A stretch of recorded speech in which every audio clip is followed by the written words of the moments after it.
Good evening. It's a huge privilege to welcome you here tonight to celebrate the 59th Wildlife Photographer of the Year Awards. Now, joining us tonight, we have some of the world's most talented, passionate, and critically acclaimed wildlife photographers. So we can promise you an absolute feast for the eyes. And that's even before you get to see our famous dessert station, so watch out for that one later. You're going to see images that are not just stunningly beautiful and technically brilliant, but images that tell important stories. Stories of threats to our fragile planet, of course, but also stories of conservation, of optimism, of hope. Stories that can help to inspire people to take action to protect our natural world. You're going to witness incredible animal behavior. A monkey hitching on the back of a deer in Japan, or two white storks dining out on the outskirts of a controlled fire in the Masai Mara. You'll also hear about the patience, the creativity, the technical skill, and the sheer determination that goes into capturing these snapshot images. And what's more, you will be the very first to see them. Pretty cool, eh? Now, behind every single one of the images awarded tonight, there is someone who has dedicated their life to advocating for the natural world, and who, like all of us here, wants to see a future where both people and planet can thrive. They are the true heroes of Wildlife Photographer of the Year, our photographers.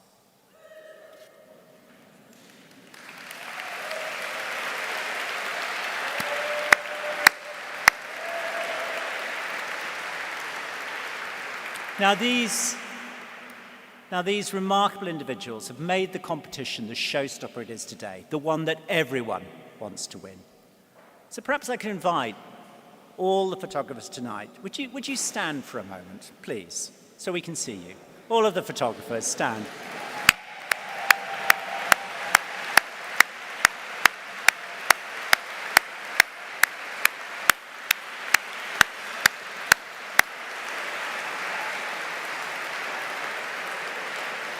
Thank you so much.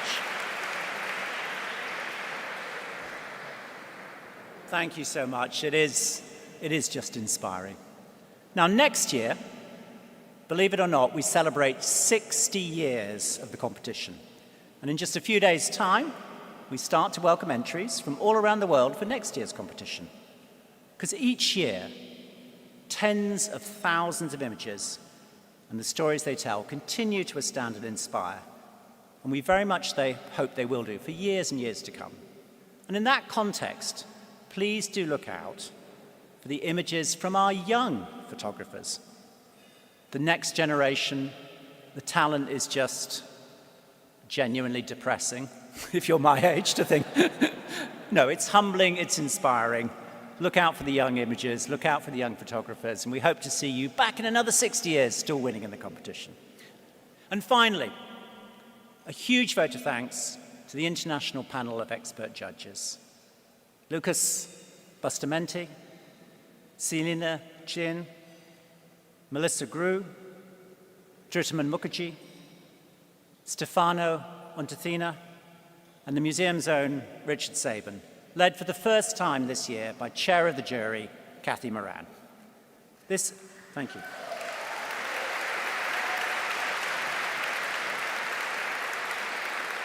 And I had the privilege of watching the judges at work, and my goodness, do they work.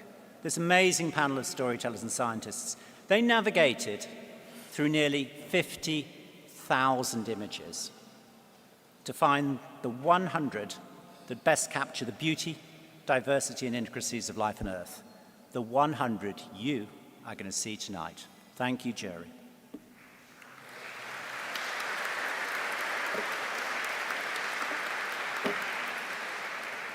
So, it's going to get exciting now, but don't forget to stop by the exhibition to my left later on this evening, once the winners have been announced, to see these remarkable images that that have the power to inspire and change the world. So without no further ado, let me hand over to your hosts for this evening tonight, Megan McCubbin and Chris Packham. Thank you very much indeed.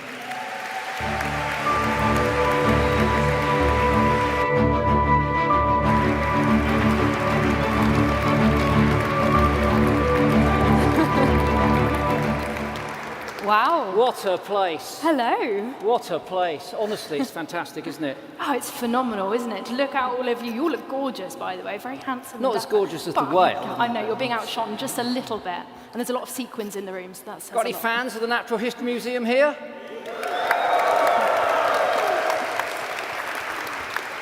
We've got Canterbury Cathedral, we've got Stonehenge, but the greatest edifice in the UK is the one which you're sat in this evening, a repository of fantastic specimens and a tremendous legacy of knowledge stretching back years. What a privilege it is to come here to be able to present these awards. I've got to tell you, 40 years ago, almost to the day, the Diplodocus was still here in those days, and I was swinging under the tail in a studded leather jacket. It was the first time that I'd entered the competition. I was fortunate to get a highly commended and even more fortunate not to get thrown out. I hope you were swinging carefully under that tail. Well, I metaphorically was swinging. I just wanted to make that clear. It was the alcohol that was swinging, not the Diplodocus. Anyway, what a fantastic place to be. I know, it's so special, isn't it? It's a real privilege to be here to welcome you all to the 59th Wildlife Photographer of the Year Awards. It's pretty spectacular. Okay. On the screen here, we've got the hashtag. We would love for you to share your experience on social media. Take a moment, whether you're on Instagram, Facebook, or Twitter, whatever platform you're using, so use that hashtag. It's also being streamed online, so if you can, spread that on your social media to make sure we maximize our reach. That would be good. We want to celebrate all of the photographers' work. Not just about the photographers' work, though, it's about the message that they're conveying. So we're going to see photographs tonight which are tremendously beautiful, but some of those photographs are going to be quite challenging as well. But we're looking forward to that. It's great, isn't it? And you've been here for, well, you've been presenting the awards now for a little while. Yes, I have been here for some time. Sorry to bring that up.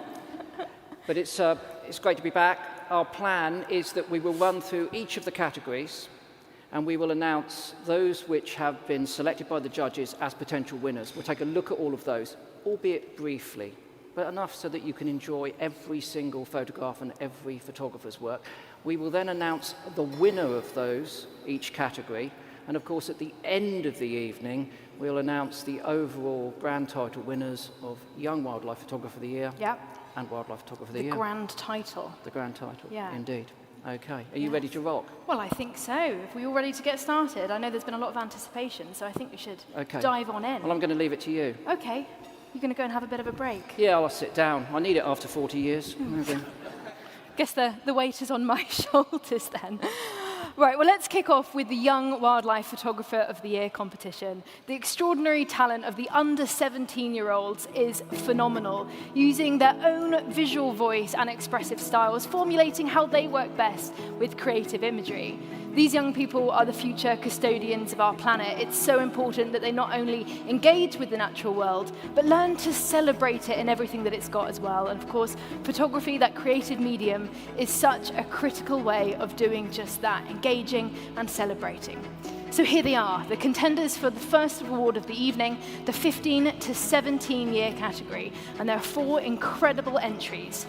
First of all, Darton Young Sprangle from New Zealand. This gorgeous image of a reef starfish on the intertidal zone, that slow exposure of the water there really pulls you into that environment. This environment is incredibly harsh, of course, going from wet to dry, hot to cold, and starfish are interesting characters to photograph, and I think it's been captured so beautifully there. On to image number 2. This is from Carmel Betcher from Israel. I love this photo so much. The horizontal lines of the light, that red, yellow, and orange hue. And if you look closely within that abandoned building, 2 barn owls peeping their head out, watching the ongoing traffic. On to image number 3, Anton Texler from Germany, with a garden dormouse, something that you see in Germany and other parts of Europe. And I looked at this photo and it felt like the stairway to heaven. It looked like this dormouse was going up into space or something. Really cute with that fluffy tail. I think it's been perfectly captured and lit really brilliantly. Image number 4 is Gergo Korash from Hungary, this mayfly. Now, mayflies are a fantastic insect, but of course they are under threat because when they emerge in their adult form, they're looking for a place to lay their eggs, and they're governed by light. But what you can see in this image is 4 lights from a bridge, and this mayfly is getting confused by those artificial lights, thinking about where it can go to lay its eggs and govern its everyday kind of behavior. But the light on that mayfly, to see its behavior like that, is a real treat and very skillfully photographed. So let's see which image the jury chose. Growing up in a small village in Israel, surrounded by farmland, Carmel became fascinated with early wildlife. He became fascinated with wildlife early on, and he started taking pictures at just the age of 12, using his bicycle as transport. In an agricultural district on the outskirts of Tel Aviv, Carmel and his father passed up the opportunity before sunset on the opposite side of the road and used the car as a hide.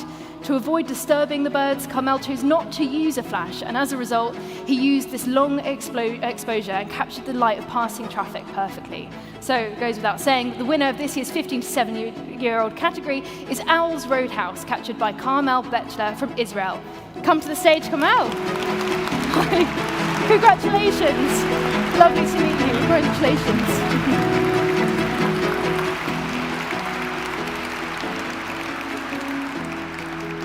You can, if you lean forward a little bit. Okay. Hi everyone, good evening. It's really amazing to be here with all of you guys and girls and everyone.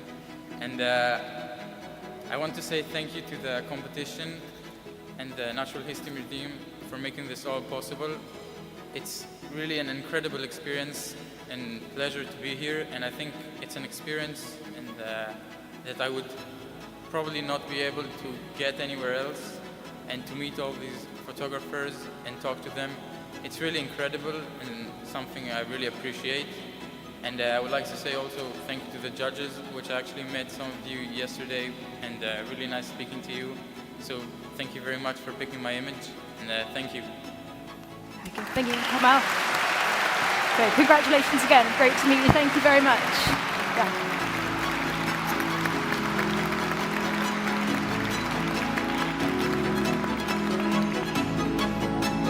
Congratulations.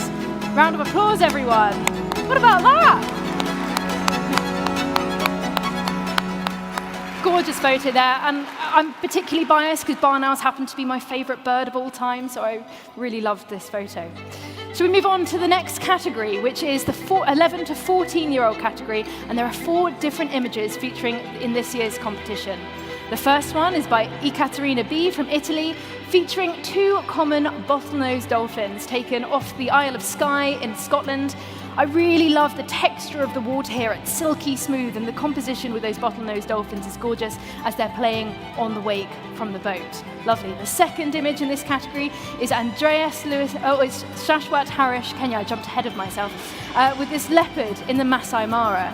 Now, I really enjoy this photograph because of the positioning of the paws of the leopard. You see they're delicate hunters, fantastic predators, but when you see them positioning like that, you just know how agile they are, and the intensity in the eyes there. It's a chance moment, I think, as Shashwat was coming and found this leopard passing. It's his favorite animal, and got this incredible image very, very quickly, so really good.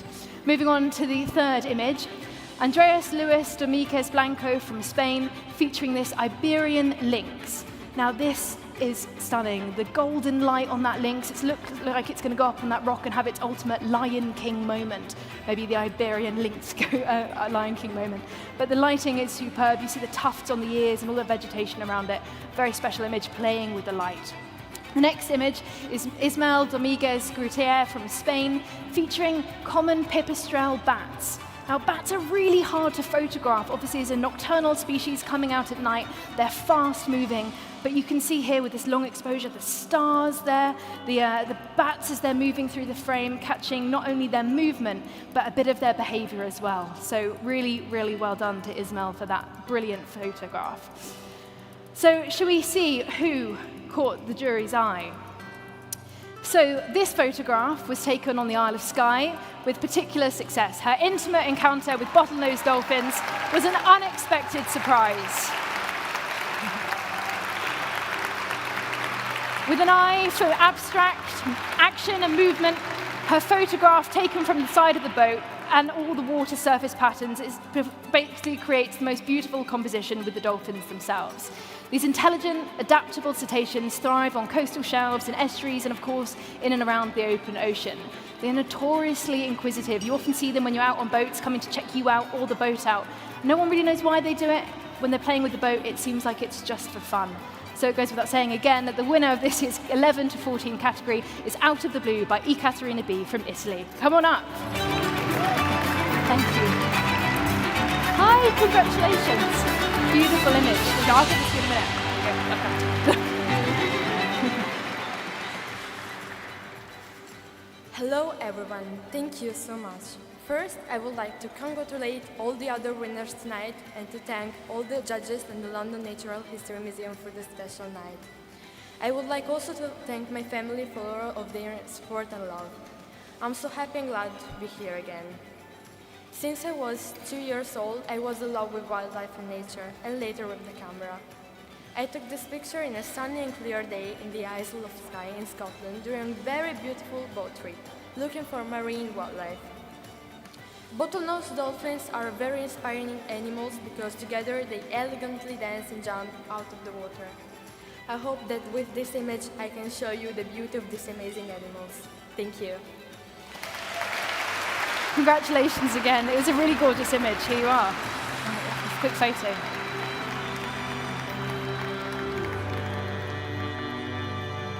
Great. Thank you very much. Congratulations. Oh my goodness, photographing dolphins off the Isle of Skye, I think is everybody's dream, isn't it? Beautiful with that water and that composition, gorgeous photograph, very well-deserved winner. The final category of our Young Wildlife Photographer of the Year competition tonight is the 10 and under category. Now they may be young, but they cannot be underestimated because the photos in here are very beautiful and they'll give us all a run for their money, that's for sure. Now, the photographers have just started out in their careers, and they're incredibly excited to go forth and achieve even more. I can't wait to see what they're going to be like in the next few years. So let's take a look at the 2023 images. The first image is Arjun Jenny Guri from the USA, featuring sandhill cranes in Nebraska's Platte River. Now, every year on migration, 75% of this species return to this Platte River. And I know Arjun was really keen to go and photograph them. So he wanted to go into this hide, but you had to be over his age, which was 10 at the time, to be able to go inside. But his ornithological knowledge and his passion convinced the rangers, and they let him inside. And thank goodness they did, because he managed to create this beautiful photograph. I love the different wing shapes going on here, the colors of the background. It really makes it stand out for a stunning image. The second is Zhai Zhiri from China with this common coot catching a loach. Now, coots are entertaining at the best moment of times. They're quite funny, but on ice, well, that adds a whole other spectacle. And this coot definitely put on a show as it was trying to consume this loach as it was making its way across this frozen lake. Third, we have Vihan Talas Ficus from India, featuring this tree trunk spider alongside a beautiful sculpture of Krishna in Bangalore, India. And I love this. Tree trunk spiders are so interesting and delicate, and especially with this carving here of Krishna with his flute, which is actually said to be luring the animals in. So it was really well captured.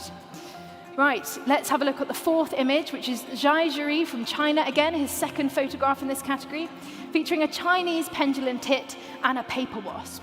Now, what's interesting about this pendulum tit is that its breeding behavior was only described in 2018, so we're still learning so much about it, but it is an insect specialist. So this paper wasp is feeling really rather brave, and it's a really fantastic interaction captured here with all of that behavior, perhaps one of the first of its kind. So let's see what our jury thought of these images. Well, what do we think? The chosen image was taken nestled in the grove of an ancient gnarled tamarind trees in Bangalore. It was taken in a ruined temple adorned by depictions of the life of Krishna. This was Vahan's first visit to the grove and the first time he'd used a manual lens, which is pretty remarkable. Although he was not used, he's quite familiar with spiders. He's read a lot of books on them and really passionate about capturing them, which is why when he came across this magnificent tree trunk spider on the temple wall next to a carving of Krishna with his flute, he was able to identify it himself and take the perfect photo. The ornamental tree trunk spider is a distinctive orb weaver, and rather than producing that standard orb weave web, what it produces is this ladder-like web against a tree trunk or a wall, and then an unsuspecting victim, a prey, will come past, latch itself on, and this is exactly what this spider did here. And as Vahan watched the spider immobilize its victim, it rolled over and showed a bright orange belly, a signal thought to be a warning against potential predators. So what a beautiful image. The winner of this year's Under-10s category is the Wall of Wonder, captured by Vihan Talias Vikas from India. Welcome to the stage.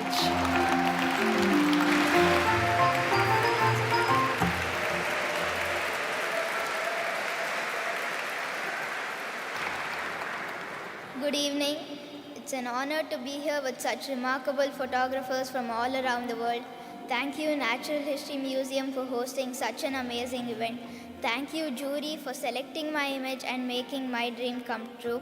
I would like to thank my mentors and family members who have encouraged me to pursue photography. I will try hard to come here again. Last but not least, I would like to wish all the other contestants good luck. Thank you.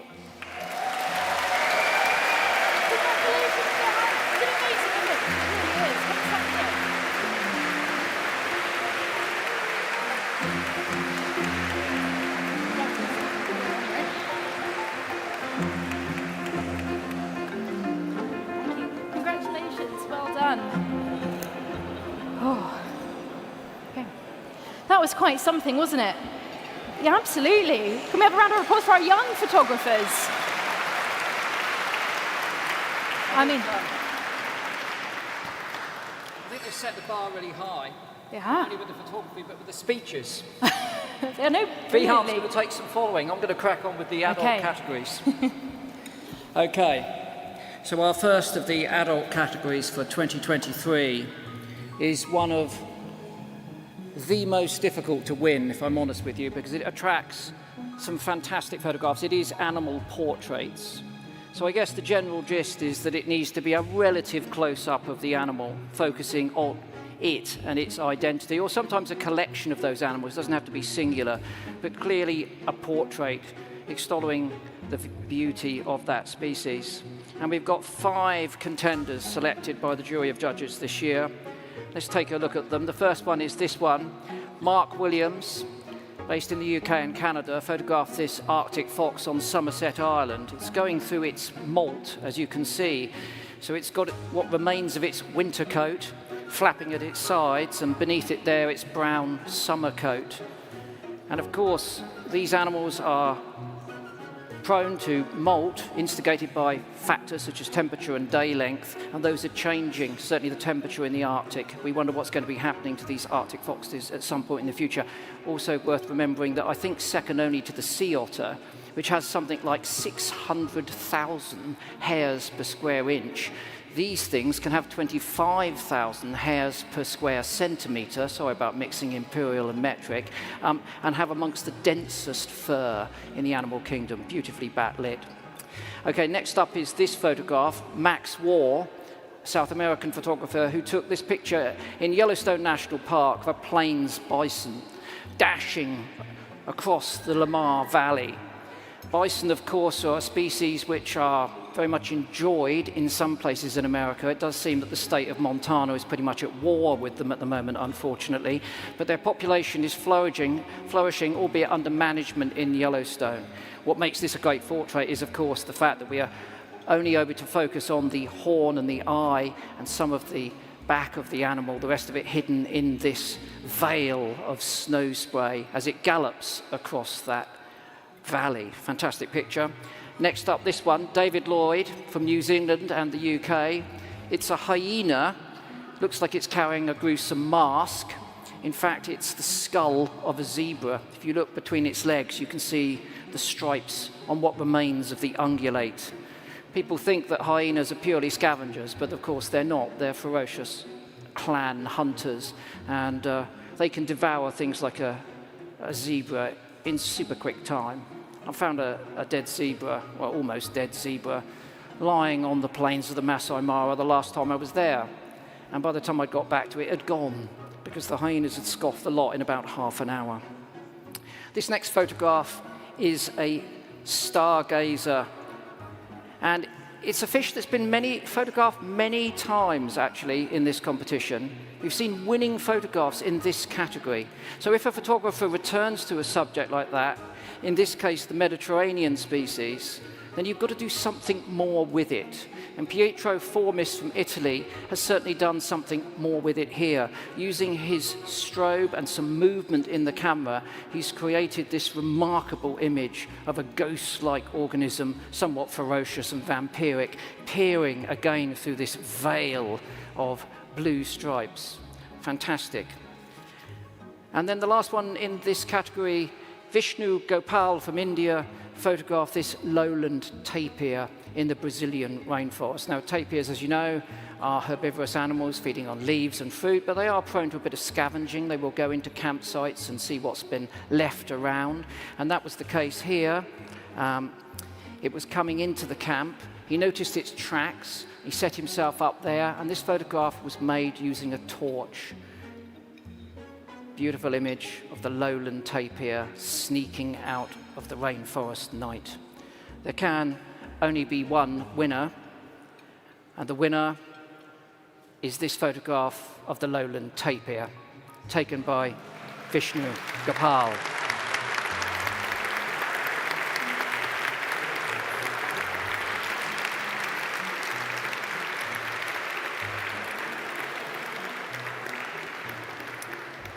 Tapirs are a curious animal, as you know, rather an antiquated line of herbivores going back some time. Unusual in their shape and structure, very big, thick neck, probably there because they're being attacked by things like puma and jaguar, which will kill with a neck or a head bite. But aside from the biology, what I like about this picture is it reminds me of one of those old Dutch masters. Here is a tapir that could have been painted by Frans Hals, the artist who did the iconic Laughing Cavalier. Well, it's not the tapir that's laughing on this occasion. Well, I hope it is somewhere out there in the dark of the jungle, but it's certainly Vishnu, who's won Animal Portraits 2023. Let's hear it for Vishnu.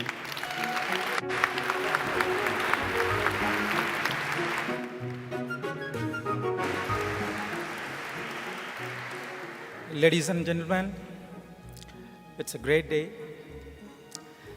I would like to extend my sincere gratitude to NHM and the esteemed jury of this competition for bestowing this incredible honor upon me. Thank you. Nature is not a gift from the ancestors, it's a loan from our children. That's what my mentor used to say. If a species which survived for millions of years get extinct during our generation, it's a shame. It's something we need to consider. I'm pretty sure that this image is going to reach out to millions through this platform now onwards. And if someone could perceive this as a plea from this species for a support, and if someone helps out to protect the species, it's the greatest satisfactory achievement a photographer can have. And I should stress my thanks to the jury and NHM for this great opportunity. I would like to mention a few names. PMQ, a group we founded back in 2014 in Qatar for photography and conservation activities. BA Photomuse, India's first photography museum where I'm a mentor, and Cood Nature Society and magazine where I'm a photo desk editor, for the support and collaboration, because their support was there for this expedition as well. And thank you so much to my family and friends for being by my side.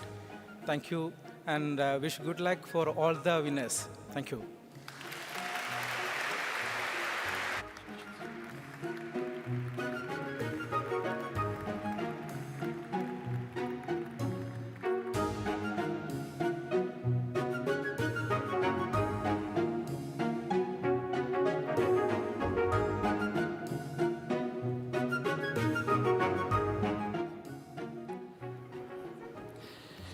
Okay, next up, our following category is animals in their environments. It's a category, of course, which asks photographers to evoke the atmosphere, sense of place.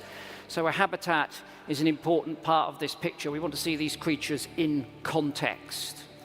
Okay, in terms of those photographs that have been selected this year, first up we've got this one, Amit Ishal from Israel, photographed these Nubian ibex in the Zin Desert Mountains. Remarkable photograph.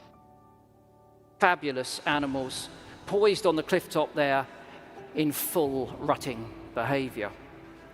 Next up, we've got this photograph. Mateusz Pieszak from Poland photographed a glaucous gull in South Iceland. Now, he was braving the storm. His massive lens was acting as a sail. He was being buffeted and blown about. As you can see here, the raging waves tell that story adequately well. But look at the gull, perfectly positioned and poised in that tumult of the sea. And then afterwards, Mateusz retreated to his car. In fact, he slept in his car overnight. And when he got up in the morning, debris from the beach had shattered the windows of many of the other vehicles on the shore. So a great photograph in a difficult place.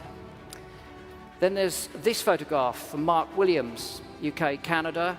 These are beluga whales, photographed in Canada's high Arctic, about 1,000 miles from the North Pole. Now, these are animals which are difficult to photograph, declining in number in many parts of their range, of course, overhunted. But of course, this is the first of tonight's drone photographs, looking down on the animals. Not easy to do. He had to adjust the exposure so they were barely visible on his screen. Obviously, these drones, no matter how good they are, don't have the motor drive facilities that we have in contemporary cameras. So it was a question of timing, but also positioning, and the composition of the floating ice and these 5 belugas makes it a fantastic photograph. And I have to say that, Mark, if you've got any relatives that you don't like, you could get a 5,000-piece jigsaw made of this and give it to one of them at Christmas. That would keep them busy till Easter, wouldn't it? Okay. Can be only one winner in this category, and again, it's a hard-fought category, and as you've seen, the images are of a particularly high standard. But this year's winner shows these beautiful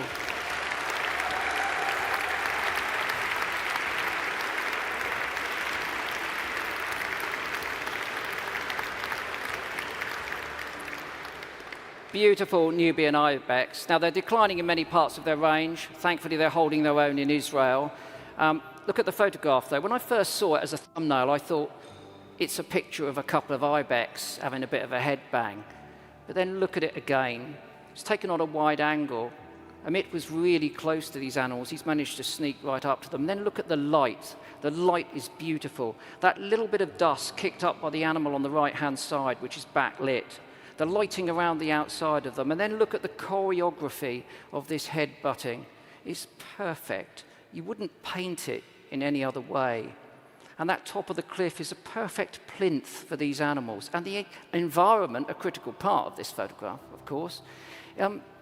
Well, these are herbivores, but you have to struggle to see anything that could be possibly edible or palatable to them in the photograph. They're living in an extremely hostile environment, not just for the animal, but the photographer. It's an exceptional photograph, and it's this year's deserved winner. Amit, please come and collect your prize.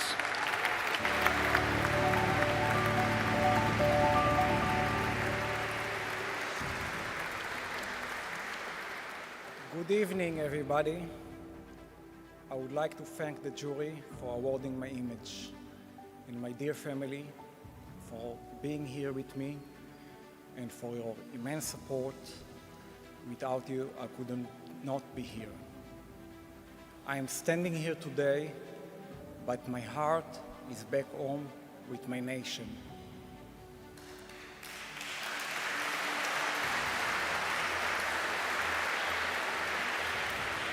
The last couple of days has been one of the most difficult days I can remember in my lifetime.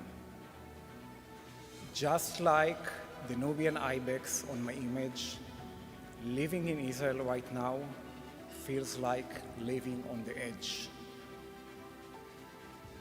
But the Nubian ibex also symbolize a great hope. From a few dozens ibexes left in the early 50s, we now have over 1,500 Nubian ibex living in the wild across the country. It gives hope for a better future for all living creatures on this land. Thank you very much.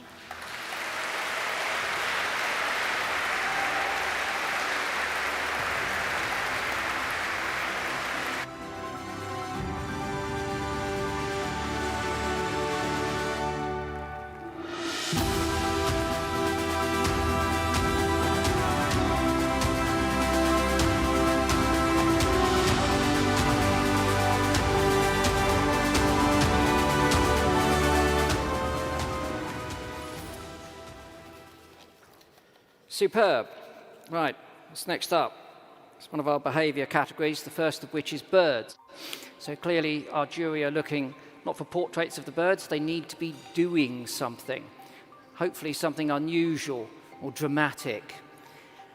One thing to remember is that each of our category winners goes through to the potential of winning the grand title overall. So each of these photographs you're seeing winning the prizes at the moment are those which will be left at the end to see if they win Wildlife Photographer of the Year 2023.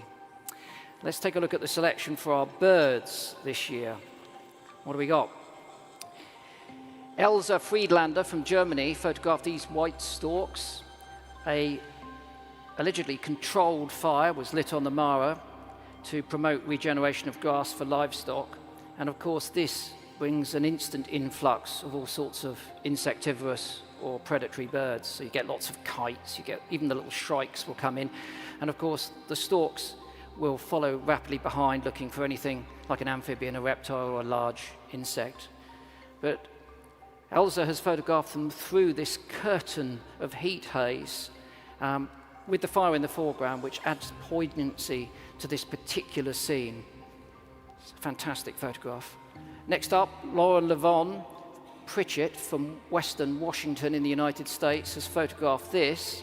This was it's a raven. Can't see its face, so I can tell you it's a raven. Scale and shape of the bird might have informed you of that. It's feeding on a European rabbit, it's non-native. It was photographed on an island off of California.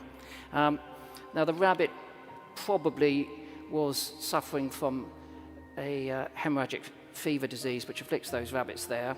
I mean, the raven could have killed it. They can take young rabbits, of course. But the rat that's wearing the rabbit as a mask, if you like, is what attracted the judges to this photograph. And the next photograph was photographed by Hadrienne Lalagou from France. And it shows these grey-winged trumpeters lined up. Now, you have to look carefully between the line of 4 birds on the right-hand side, because if you look beyond them, there, very well camouflaged in the leaf litter, is a boa constrictor. This is a camera trap photograph. Took a lot of effort, maintenance to get this. And of course, Hadrienne turned up, no idea what was going to be on there, but these rather secretive birds had formed a perfect line with one overseeing the formation on the left-hand side as they were monitoring the behavior of the snake. And the snake, of course, would be keen to make a feast of any bird it could get its hands on. Next up, Yossi Eshbol from Israel photographed these black-winged kites, a couple of juveniles and an adult. They again have been increasing their number in Israel. They were, up until relatively recent times, not even a breeding species there. Fantastic birds, striking red eye, beautiful shape. But look, the key to the photograph, I'm sure all of the photographers will respect here, is there's no overlap.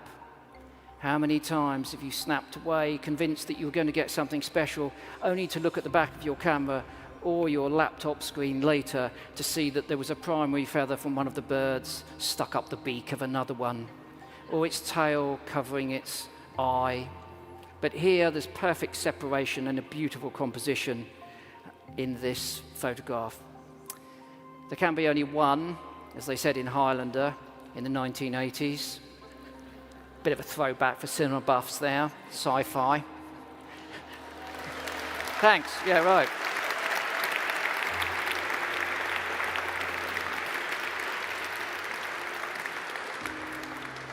I've got plenty more of those up my sleeve if you're interested. June and everything. Anyway, look, let's not go there. There can be only one. This year's winner was this photograph of the trumpeters by Hadrien Lalagou lined up in the forest. Now, as I mentioned, this is a photograph that was taken in French Guiana, a camera trap that was run in very difficult positions for them to get to. No idea what was going to be on that photograph. And as it turned out, it was these 5 birds and the boa constrictor. It's a lovely photograph, an extraordinary piece of behavior. What I like about it is you can only see the face of the bird on the left-hand side. The others are relatively anonymous. They're so dedicated with their focus upon the snake. Let's have a round of applause for Hadrien.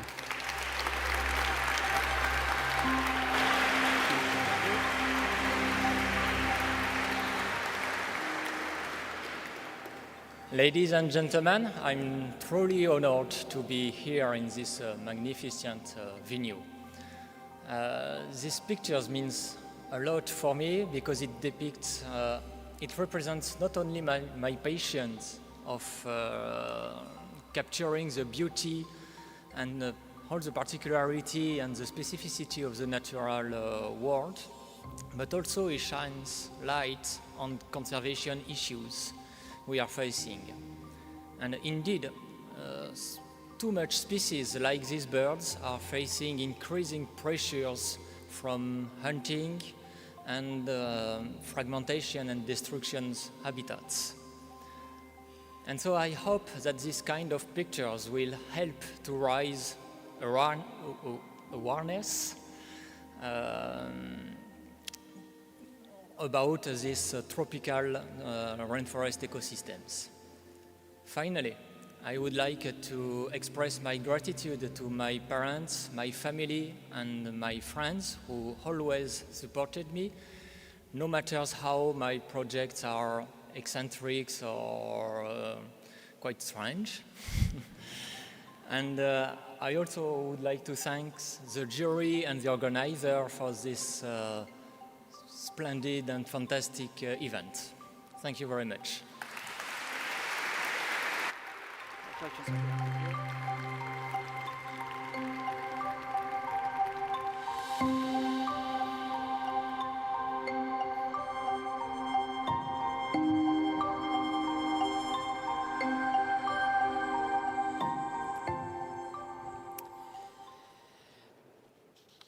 Okay, what's next? Behaviour mammals. Clearly, again, we're looking for the same unusual or memorable behavior, but this time in mammals. What have we got in store? We've got Dana Allen's photograph in Zimbabwe of a leopard and a Cape porcupine. It's a great photograph. I love the way the leopard is arching over that. And it's good to see a rodent getting its own back on a feline. Too often the cat comes up top over the mouse, but here the world's second largest rodent, the porcupine, is doing a great job of seeing off the leopard, which retreated after 15 minutes to try and gnaw the spines out of its paws. I'm pleased to say that the porcupine, one of my favourite animals, made a safe getaway. Next up, we've got this photograph taken by Bertie Gregory. Here is a pod of Antarctic killer whales about to try and buffet a Weddell seal off of a floating piece of ice, obviously off of the Antarctic peninsula. This particular cultural behavior is known only in a few of these killer whales. You may have seen sequences of this shot recently, maybe some of them even by Bertie actually, where they power themselves towards the seal having spotted it and then flip it off of the ice, and frankly after that it's got no chance whatsoever. Next up, we've got this image, David Lloyd from New Zealand and the UK, a spotted hyena and a wildebeest. And again, as I mentioned earlier, we tend to think, or at least we're taught when we're young, before we can access decent animal encyclopedias, that the hyena is merely a scavenging animal. And of course they do scavenge. They have the capacity to chew up and actually eat bones. But here it's in the act of probably disemboweling. So I know you're eating, but you know, we're all biologists here, aren't we?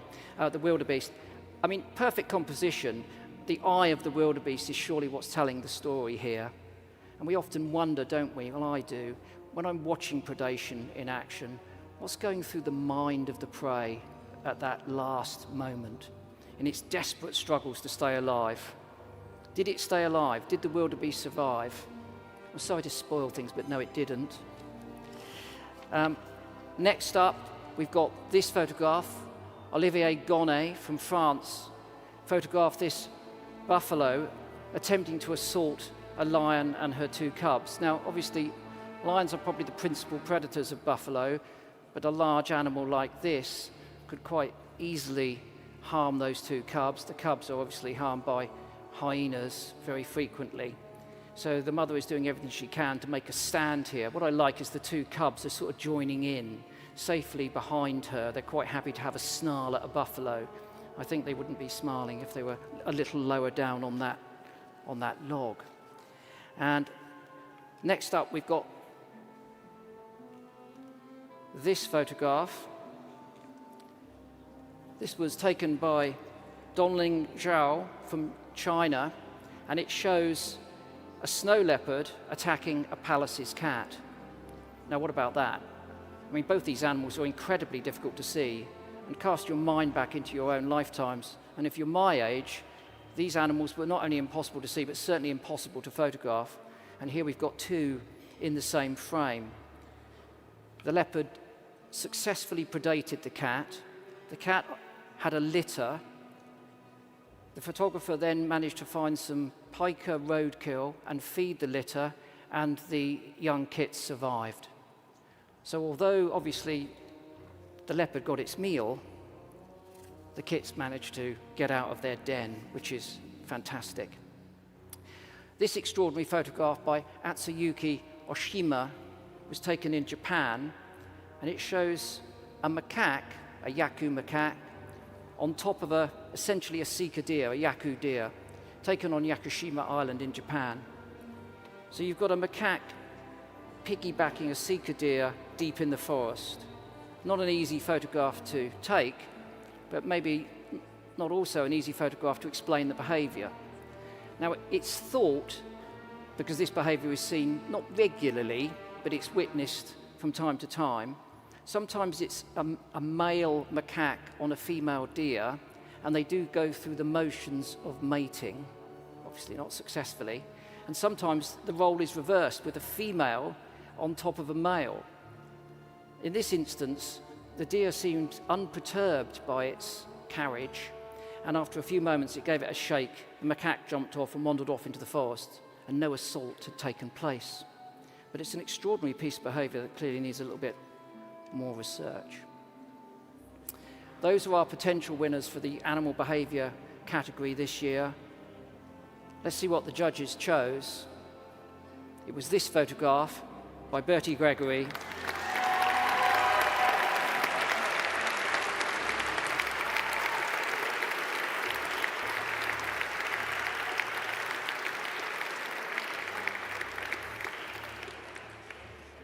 A drone photograph again, but we've already said the drones may be improving in the quality of their technology and their ease of use, but maybe not in Antarctica, where it's blowing a hoolie and freezing cold and you're fumbling with your gloves on the control.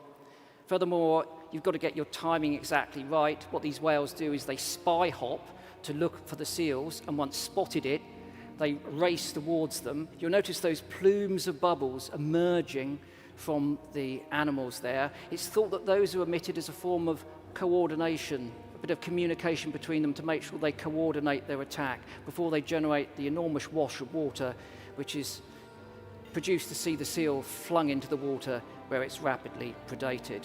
It's a pincer movement, and it's been perfectly caught by Gregory, so please welcome him to the stage.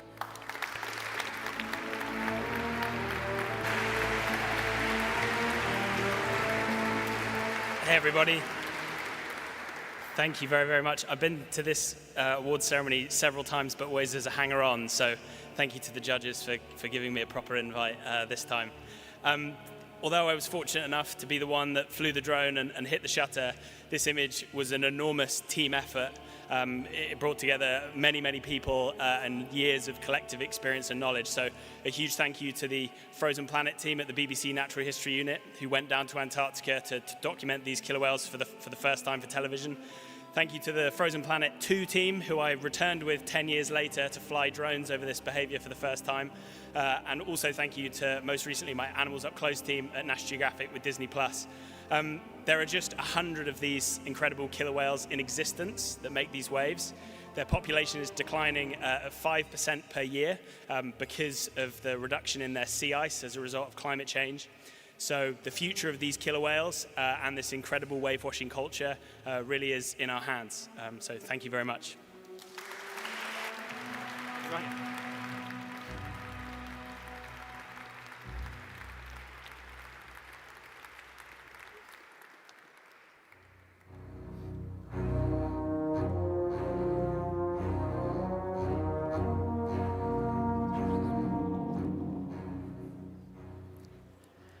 Okay, our penultimate category, we're handing over to Megs.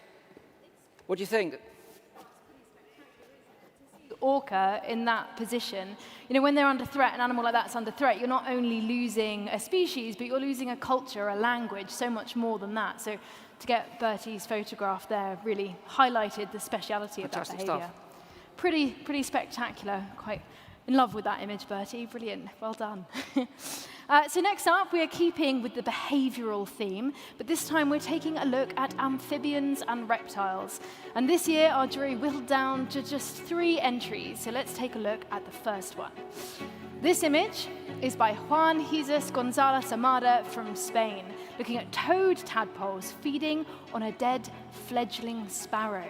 A really unusual perspective, which was taken right on his doorstep as this fledgling fell off his neighbour's roof and, fell a grisly end into a pond.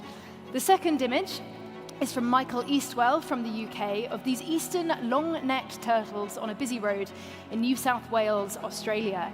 He was out on a trip there and he was travelling along and noticed very quickly that these turtles were trying to cross the road to go to a water source, and he had to stop multiple times to help save them. And this image for me, obviously the motion of the traffic behind, but that golden eye there, it really draws you in as it's trying to tuck itself back into its shell for protection. And I'm pleased to say this individual was rescued and moved along to the water source safely.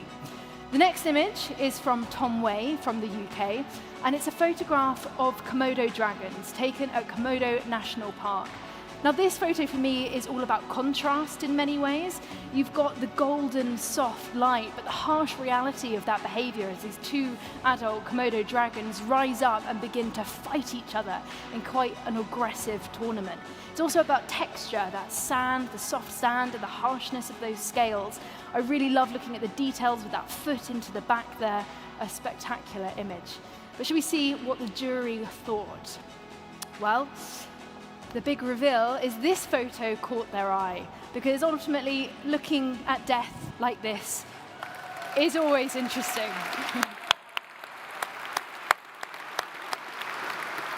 Now, despite the beautiful colors, the blues in there of those tadpoles and the greens, of course, this is not the most pleasant scene to be looking at, but it's fascinating.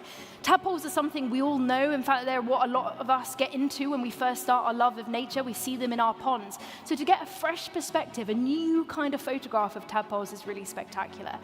This, of course, was taken near southern Spain, near his home, near Juan's home, and it really is quite dramatic. He had to wait for a while because whilst the tadpoles, they normally feed on algae and vegetation, they will be opportunistic and they will actually revert to cannibalism if they need to.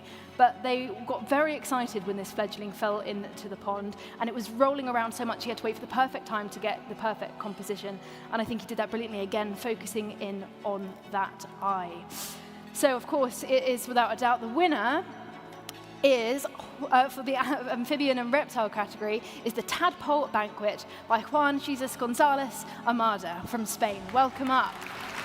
Where are you?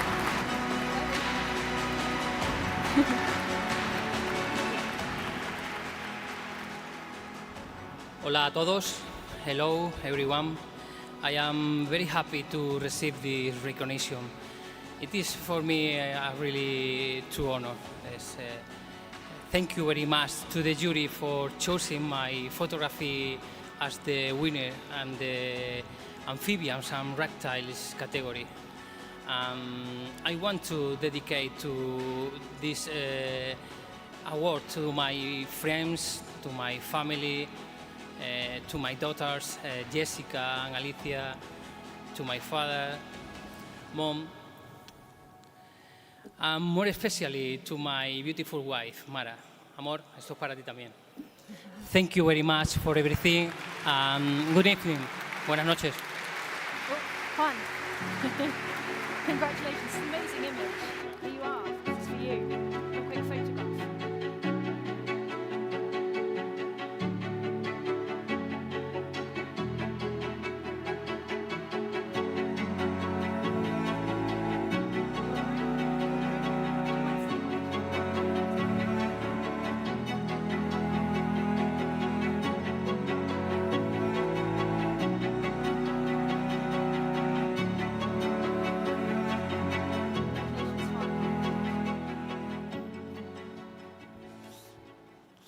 Such a fantastic image there. I really enjoyed that one. But before, well, we're about to get on to our final category before we break for dinner.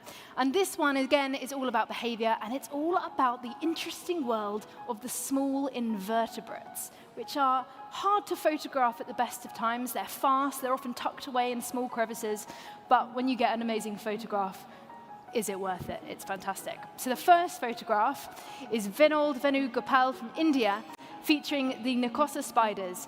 Now, this image really caught me. You've got the color of the web there, which is brought to life by the moisture in that silk.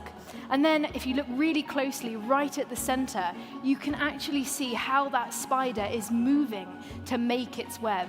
Now, this particular species will only make its web in about 5 minutes. So it was a really quick job to be able to get this photograph. Beautiful, beautiful image.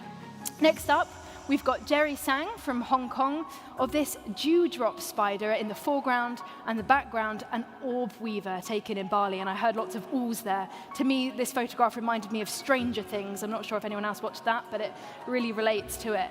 You can really draw yourself into the small spider in the background then, and then you immediately think, goodness, what is looming behind it? Especially the out of focus light in the middle of the head of that orb spider there is the ultimate shadow lurking around you that nobody wants to be following you.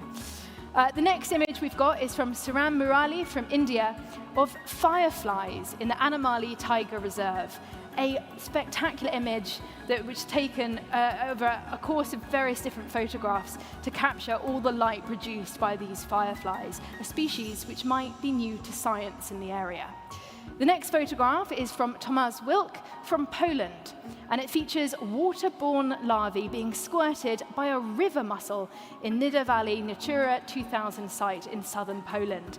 To get this kind of image, to know when it's going to happen, where it's going to happen, and to lay patiently in wait, well, that takes some doing. And the light is absolutely gorgeous. You can see the ripples as those larvae are hitting the water surface, so you're getting this motion of dispersal. You're really seeing how the adaptations of this mussel help it progress to the next generation.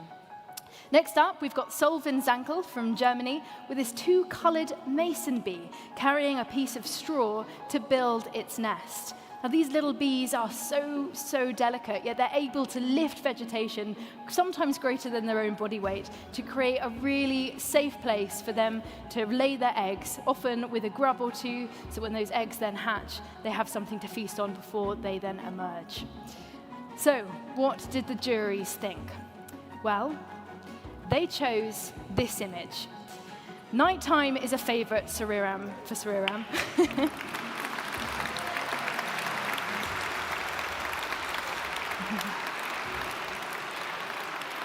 Now, I know that Sriram was really interested in going out across the forest because he was interested in the stars. But what he noticed was something very different when these tiny fireflies started lighting up. He's a fantastic nocturnal photographer going out on expeditions and practicing in his bedroom by setting up his camera equipment in a dark room with his eyes closed. Now that is serious dedication. But of course, as twilight begins, you start to see these fireflies come alive from the treetops. And as they increase in number, they start to spread out along the branches, and something remarkable happens because they start to synchronize themselves like a Mexican wave. And this pattern follows a sequence across the treetops. Now, fireflies aren't actually flies, glowworms aren't actually worms, they're actually little beetles. And these really secretive insects are able to do this through something called bioluminescence as they coordinate their displays en masse. The function is not entirely clear, except for it to be able to attract a mate. It's a really, really gorgeous image, so it goes without saying that the winner of this category, Behaviour Invertebrates, is called Lights Fantastic, and it's been captured by Sriram Murali from India. Please welcome Sriram.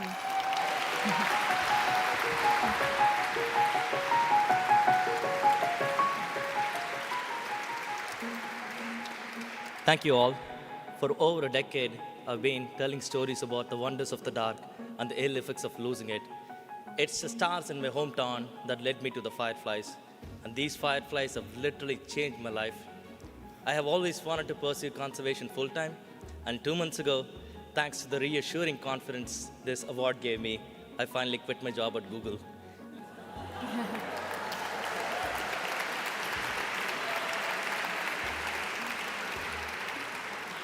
So, thank you WPY team for that. I look forward to pursuing my passion full-time. Thank you. Congratulations. Such an amazing image. Congratulations. Here we are.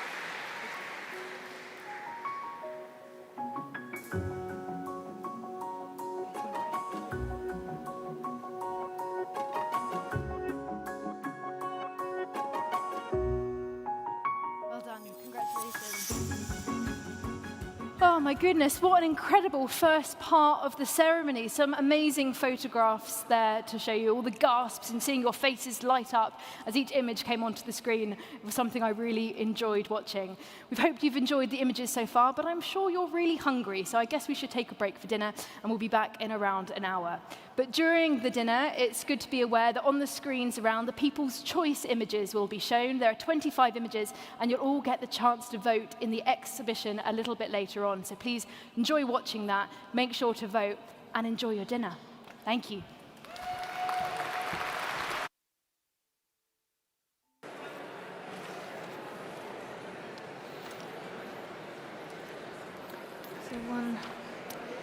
Okay.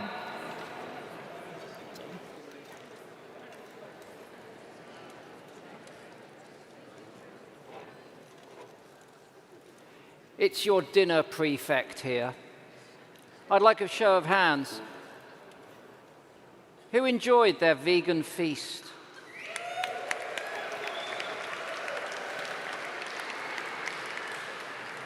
Who thinks we should further congratulate the museum for making the decision to have a vegan meal tonight?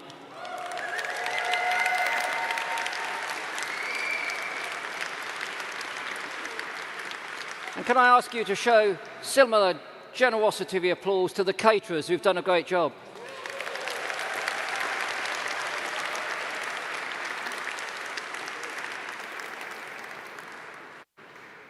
More difficult question. Honest answer required. How many vegan converts have we made this evening? Oh dear. Come on, you're well on your way to saving the planet one mouthful at a time. Excellent. Well, I hope you enjoyed it. I tasted the potato. It was superb, absolutely superb. Let's press on with the next batch of categories. There's more vegan treats coming up later, I should say. Next up is natural artistry. So this is simply reflecting the beauty or complex artistry of nature. Images in this category must remain true, so you can't fiddle too much on your Lightroom or whatever, and they can be in black and white and color. So the jury have chosen the following images. First up, this one. Michael Schober from Austria took this photograph in the Namib Desert. It's a drone photograph. A drone here revealing this beautiful emerald pool, otherwise hidden amongst the dunes. And of course, this was on the Skeleton Coast, famed for its lack of vegetation, famed for its very low rainfall, and yet, rather like those Nubian ibex, any number of herbivorous animals do manage to survive here. The complex shapes of this, the contrasting colours, the wonderful curves of those dunes make it a great photograph. Next up is this one. Bruno D'Amici, Italy, took this photograph.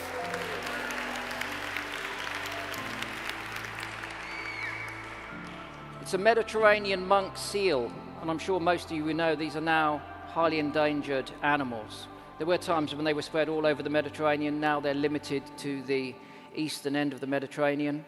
They used to haul themselves out on beaches, but no longer. They've become very secretive, and this animal was making its way back into a cave. Bruno positioned himself above that and caught this rather ghost-like images of this animal returning there, with the reflections of the water and the pattern of the substrate beneath it. It's a beautiful photograph of a highly endangered animal. Next up, we've got this photograph. This was taken by Rachel Bixby from the UK. Two gannets on the Isle of Nos.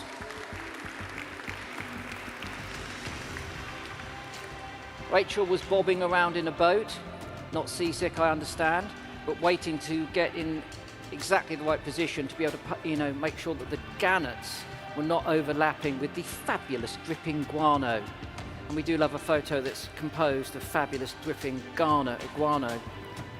Superb stuff. Next up is this photograph. Heinz Bulls in Germany took this. And you have to look twice at this. What is this? Is this a blackened lightning-struck tree on top of a hill in a snowstorm? No, it's not. Bruno went to a local lake, Bayern in Germany, to photograph the waterfowl that were on the lake. But his attention was drawn to the edge of it. So what you're looking at here is a crack in the ice. He's taken this with a wide-angle lens, looking down at it, so it's not a very big crack in the ice. And he's looking down on it. The ice was quite fragile. He couldn't get too close to the edge. What makes it, I think, is that as he was composing his photograph, it started to snow, and that speckle of snow across it gives it that otherworldly feel. And last up, Etienne Francais from Switzerland took this photograph of tufted ducks in Switzerland. This is a bit abstract expressionist, isn't it? Could this be the work of Willem de Kooning? It's a little bit of Mark Rothko, but without the splodges of the tufted ducks. So maybe it's a bit more Jackson Pollock without the squiggles. Whatever. What's happened here is that Francais has reduced the image to its simplest forms, that band of colour, which is delightful, spread across the centre of it, and then those stripes of the ducks marked on top of it. It's a super photograph, but there can, as I said before, be only one. Judges chose this photograph as 2023's winner of Natural Artistry. It's the gannets on the Isle of Nos.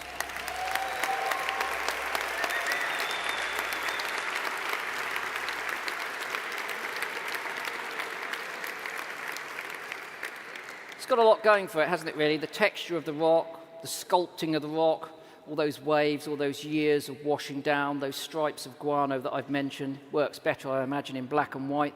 Who goodness knows what colour the rock was. We don't want the coffee-stained head of the gannets there. But then ultimately it comes down to the positioning of gannets. They are in that window of uniform grey tone, and their composition, one to another, complements themselves perfectly. It's a beautifully composed picture taken by Rachel, and it's a deserved winner this year, Natural Artistry. Rachel, please come and collect your award.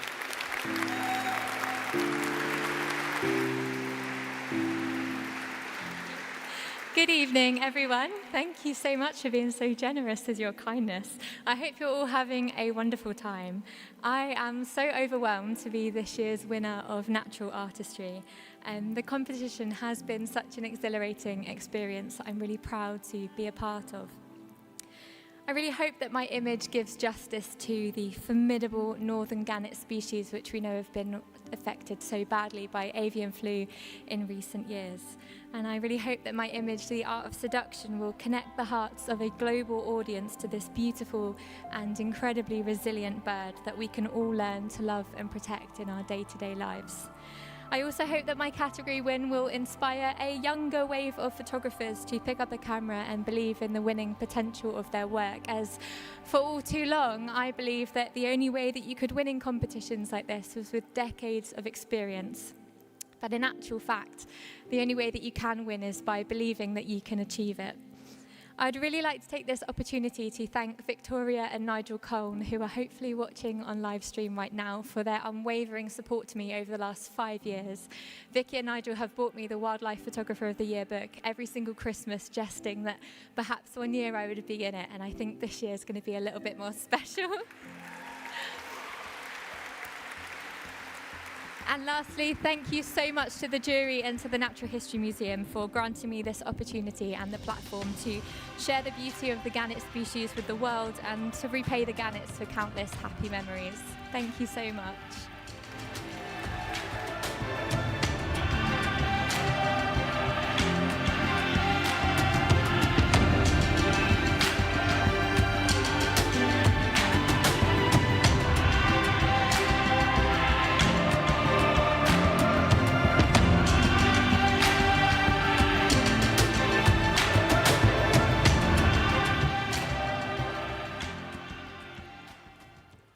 I'm going out of line now because I'm going to show some favoritism. I suggest you look up Rachel on Instagram. She's got some fantastic photographs. I would argue some of them are even better than this. Check those out. Now, why am I showing that favoritism? Well, because she's our second only female winner tonight.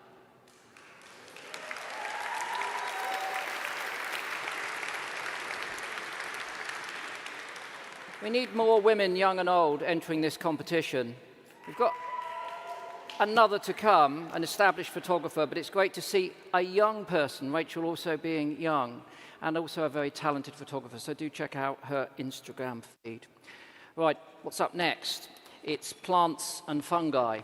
Now, I remember in the old days, 40 years ago or so, this was a category which didn't always attract the best entries. But thankfully, in recent years, it's attracted a very high caliber of entries, and this year is no different. Obviously, what the photographers have been asked to do is to convey the essence of those plants or fungi, and also sometimes emphasize their importance in the environment, in those ecosystems.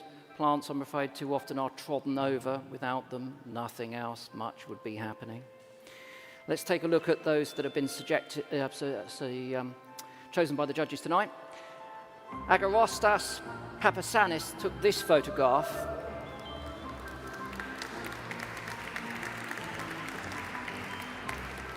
Here is a fungus, a fungal fruiting body, toadstool, releasing its spores. Beneath it, you've got that backdrop of the forest floor, and alongside it, another which hasn't yet unfurled its cap. But that waft of smoky spores.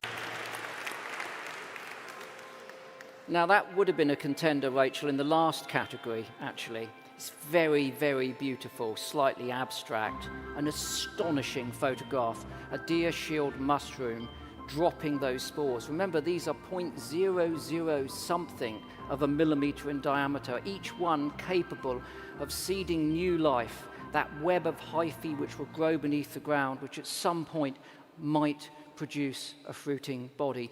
Billions of them backlit, and using his polarizing filter, he's produced that rainbow of color. It's exquisitely beautiful. Next up, Radomir Jakubrowski has taken this photograph of pine trees in Italy, and again, sublimely beautiful, very painterly. Has he swept the floor? No stray branches there. No odd cones catching the eye. It's a meticulously composed photograph. They sit beautifully together. All of these stone pines taken on the coast of Italy. Some of these stone pine groves were planted long ago, maybe even as far back as the Romans. And one of the reasons they were planted on the coast was to act as a buffer from the often misty, salty sea air that would drift in. But here, that blue light contrasted with the rich redness here. And I don't know which artist this is. There's a little bit of Cézanne in there, isn't there? I'd like to say there's a bit of Matisse, but maybe too contrasty for that particular master. But whatever, it's a fantastic picture. And then we have this photograph, Tuba Darozowski from Hungary, water violets. Again, another beautifully imagined image. Tuba goes out most springs. He's keen to photograph these delicate little plants, the water violets. On this occasion, he believes it had simply been too cold. The winter and spring had been too cold. They hadn't emerged yet. But he looked through the water and using the shadow of that tree trunk has exposed the delicacy of their fronds beneath the surface. And either side of that, you've got that miraculous tessellation of shadows and shimmers. A tessellation of shadows and shimmers. I'll give it to you twice. It's another beautiful photograph. The judges had to choose just one, and these were very strong photographs. Well, the photograph was taken with the hand of the gods because it came from Mount Olympus, and it was this photograph.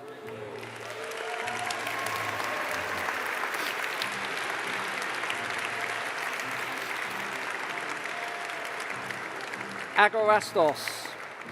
It's a parasol mushroom. It's releasing those spores, as we've seen. There's also the technical side of taking this photograph, adding degrees of difficulty.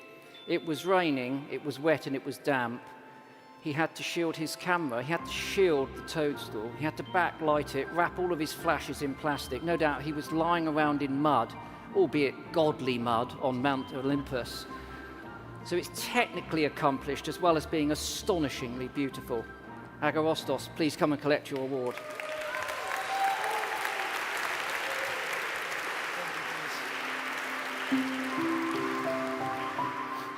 Hello everyone. It's such an honor to share the world's rarest photo stage with all of you. I have no desire to put myself in the place of him who prizes himself. I prefer to be modest and to the point, and not another self-proclaimed artist consumed by self-satisfaction. I ask, what happens when a photographer loses his purpose? What would we see if we were not blinded by truffles? We, photographers, recording just a single moment of what is happening out there in nature. Nature is timeless, and we are only a scared second. And the fear comes to make reality even more understandable about the harsh truth of our wonderful planet and the imperative to protect it. I believe in harmony with environment, with human, and with our conscience. Don't stand still when the world turns. Photography will always born the beauty within us. Thank you all.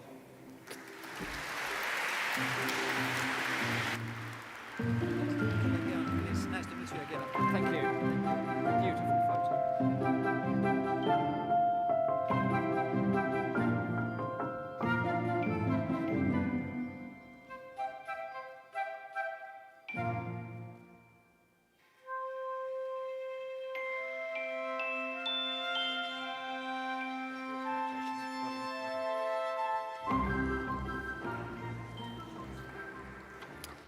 Okay.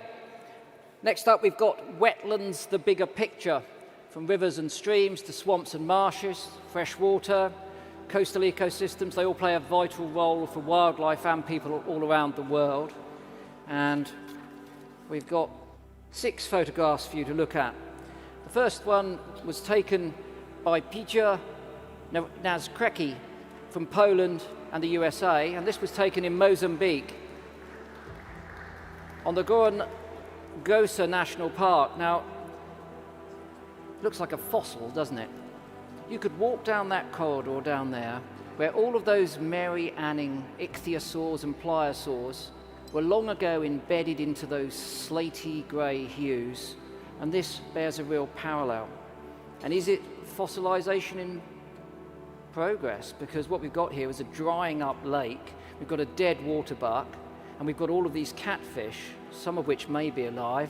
Being catfish, they can survive out of the water for some time, but if it doesn't rain pretty soon, then even those catfish will perish. Not that they'll go to waste, because obviously there's an enormous number of scavengers. Now, this park in Mozambique was very severely affected by the civil war there, but it is one of those places where nature has bounced back. So although this photograph is looking down on a scene of potential death and death, what it says is a lot about the life that's recovered in this area. It's now one of the richest places for marabou storks, for instance. It's got the highest density of marabou storks anywhere in Africa, and I wouldn't mind betting 5 minutes later they were down feeding on those catfish. Next up, we've got this photograph. Raj Mahan took this photograph outside Chennai in India. And again, it looks like a plume of smoke, or is it a tree in blossom? But it's not. It's been rendered two-dimensional because it's a drone shot looking down on what could be 3,500 tons of rubbish, which is dumped on this marsh every single day and then incinerated. And the long-term effect is that it's poisoned the marsh. The marsh, even to this day, harbours significant, populations of plants, animals, no doubt fungi as well, but it's being systematically destroyed by tons of human waste, and a very imaginative way to tell this story. Next up, we've got this photograph taken by Stephen Johnson from the USA. This is a beautiful image of spotted salamander eggs, and it was taken in the Shenandoah National Park in Virginia. It's in a vernal pool, meaning that the vernal pool dries out, and that means that there are no fish there. There are no predators. Even things like dragonfly larvae aren't going to get out of these pools. So it's a great place for fragile amphibians to lay their eggs. And the way that it's been framed, they look valuable. This looks like a little jewel, doesn't it, that's hidden in amongst the waterweed beneath the surface. Aside from being beautiful, it's also interesting, because within the spawn of the salamander are algae photosynthesizing, providing energy, and uniquely for vertebrate animals, within the body of the developing embryos themselves are more of that algae. So even in the developmental process, they're getting a helping hand from the sun. There's something fundamentally beautiful about that, isn't it? Do you know, take yourself back to when you first got into wildlife and you thought everything was remarkable? But can you not tell me that that's remarkable? What a beautiful photograph. Next up, and a contrast to that photograph, but equally important, is this from Xulin Yu. It's photographed in China. It's a migratory bird, black-headed gull, caught in a net on Poyang Lake. Now, Poyang Lake is again an ecosystem under threat, but it's equally important. It's important for Siberian crane, it's important for oriental storks, and many other migratory birds. The lake is being drained. There's talk about putting a sluice into it to modify the water levels. It's being taken over for human use. The wildlife is being driven outside of that. It's been driven into the surrounding farmland where human-wildlife conflict is developing. Thankfully, the netting of birds like this is now illegal and has declined. Poignant photograph. Next up is this photograph. Joan Dayamaya from Spain took this of the Siliwang River in Jakarta. Now, when you look at this initially, it looks like a photograph of a city. I mean, it is. But running through the heart of that city, just like running through the heart of so many of our global cities, indeed capitals, this is Jakarta, is a river. And we built our cities on rivers because as we established our settlements, we needed access to fresh water. Water to drink, water to cook, water to bathe and wash. Nothing of that kind can be done in this river anymore. This is a photograph of a dead river. full of toxins, heavy metals, microplastics, human waste. And you can tell that from the hideous hue of that photograph. Next up, we've got this one. Barbara Dall'Angelo from Italy took this photograph in Andalusia, Spain. This is the Guadalquivir Delta, one of the most beautiful places in Europe. If you haven't done so, then you should go on to an internet book site. I was about to say that one that was named after a famous river in South America, but they don't pay any taxes, so we don't like using them. And get yourself a copy of a book called Portrait of a Wilderness. So a bunch of British Bufton Tuftons staggered and across this was a UNESCO World Heritage Site in the 1950s, and they wrote this book, and I read it when I was a kid in the 1960s, and I dreamed of this place. It was utopia, it was paradise on earth, and now, look what Barbara's photograph shows us. We've stolen it from nature, rice paddies, and to fuel them, they're dredging every last bit of water out of the aquifers. They're building golf courses, they're building holiday resorts. One of the singularly most important wetlands in the world is being devastated on our doorstep, and this picture tells that story. It's a great photo. But which of these pictures is going to be the winner this year? It's this photograph of the Ciliwung River running through Jakarta.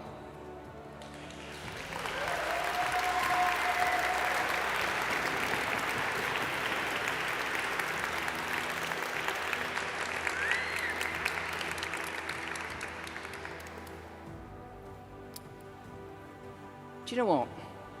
This river's so hopeless now. As I mentioned before, they can't drink from it, they can't wash it, they can't do anything with it.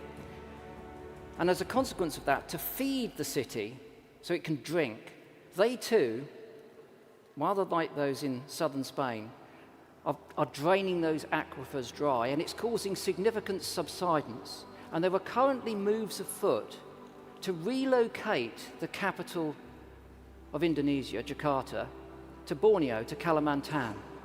That's where we've got to. We've got to the point whereby we completely trash a part of the world and then just say, oh, let's just move somewhere else and trash that. Is that what we want? I don't think so, and that's what this photograph asks, doesn't it? This is what it's saying to us. Is this the way that we want to live? It's a very pertinent question, and it's been put by Joan. So please come and collect your award.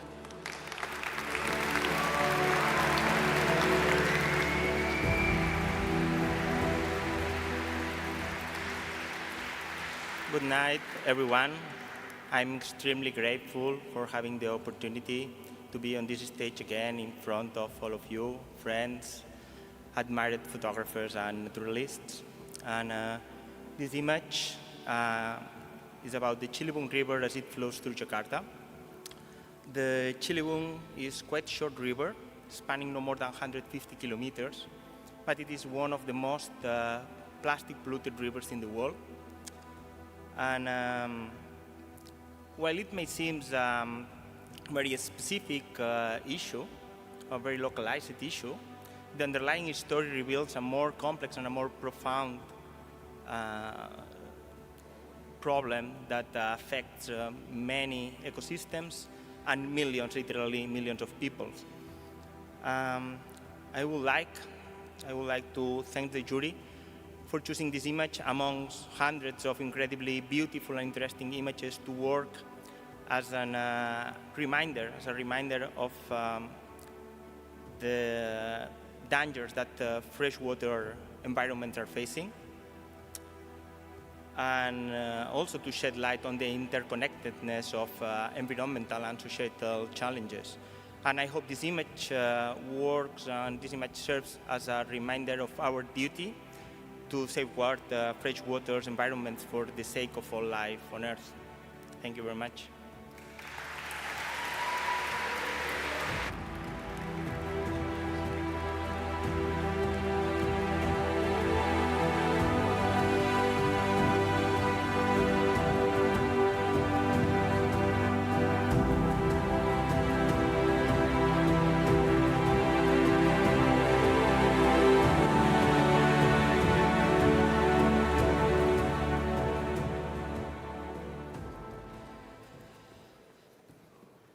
Quite powerful, wasn't it? Yeah, it is. I felt My a bit bad banging on about that particular river when our own rivers here in the UK are in such an appalling state. Yeah, well, we have to talk about that, don't we? So many of our freshwater species are at risk of extinction, and we're still pumping sewage everywhere. As we speak. As we speak. Maybe even our sewage. Lots of work to be done, especially, looking into freshwater conservation. Our water companies, you'll know this if you're from the UK, so basically they were privatised long ago. They've been extracting huge quantities of profit for their shareholders. Not being in any way nationalistic, but they're pretty much all owned by overseas companies, so they have no direct investment in terms of the quality of life in the UK. And now they've had the temerity to tell us, the consumers, that we've got to pay them an extra £150 each so they can clear up the shit that they've been spreading through our rivers for the last 20 years.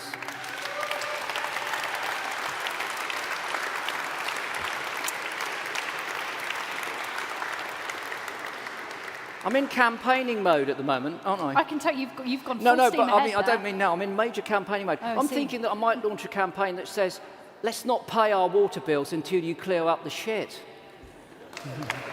Right. Some poignant messages from Chris there, and of course those categories inspire so many conversations about the health of our environment and more that we can do to protect it. And as you can tell, Chris is very passionate about it, as I'm sure we all are in this room. We're here with a shared common interest about our freshwater environments and so many more. And one, of course, that we can't forget about is our marine environment. Sometimes it's out of mind, out of sight, but my goodness, it is remarkable when we get out there, can explore it, and take some photos. So this next category is called Oceans, the Big Picture. Now here, photographers were asked to go and report on the vital influence and the importance of protecting our marine environments. The images were both taken above and below the water, and I think you'll agree there's some real stunners in there. The first image is from Lennart van Hooven from the Netherlands.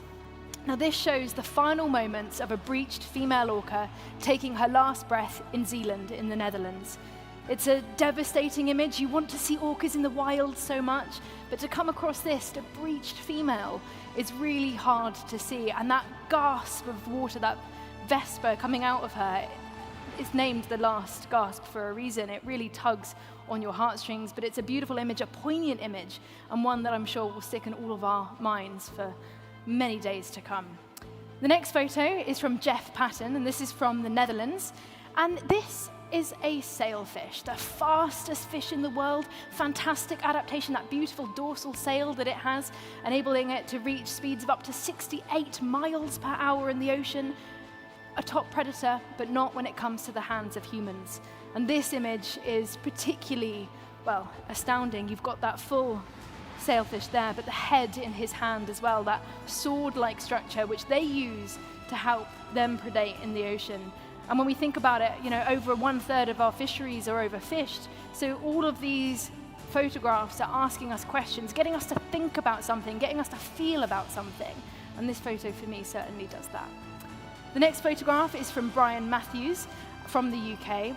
And this is a beautiful storm, a dramatic storm, off the Isle of Cole and Tiree in Scotland. Now you can almost feel the wind in your hair looking at this photograph. It's the depth of colours in those clouds, all transpiring to that one big rainstorm. You can just imagine yourself being there. And with the change in climate, the more frequent incidents we're having with extreme storms of rainfall currently up in the Highlands, everything is seemingly quite flooded at the minute, and it's really warm down here. So again, it's getting us to think about the bigger picture, but it's a stunning photograph that just, I've never loved the colour grey so much. There's so many different tones of it and the texture of it. It's a really gorgeous image. The next one is from Ralph Pace from the USA. Now this is a blue whale with a fulmar flying overhead in Monterey Bay in California. Now for one moment, I'm sure you've already done this, but look up for a second. Look what you're sat under right now. Hope the blue whale. And this photograph for me just does fill me with so much hope. Blue whales are an endangered species, but to see their size, that comparison with that fulmar there really puts it into perspective. They are the largest animal we know to have ever lived. So they really are spectacular. And to get this image from above, I mean, that fulmar, I mean, it's not even, I don't know, it's not even like a tenth of that caudal fin. It's great to see that perspective and that interest of those different species. So some really tricky contenders. I'm really glad I'm not a judge on this year's competition, I have to say that. But let's see who the jury said, well, caught their eye. The image that won this category is this.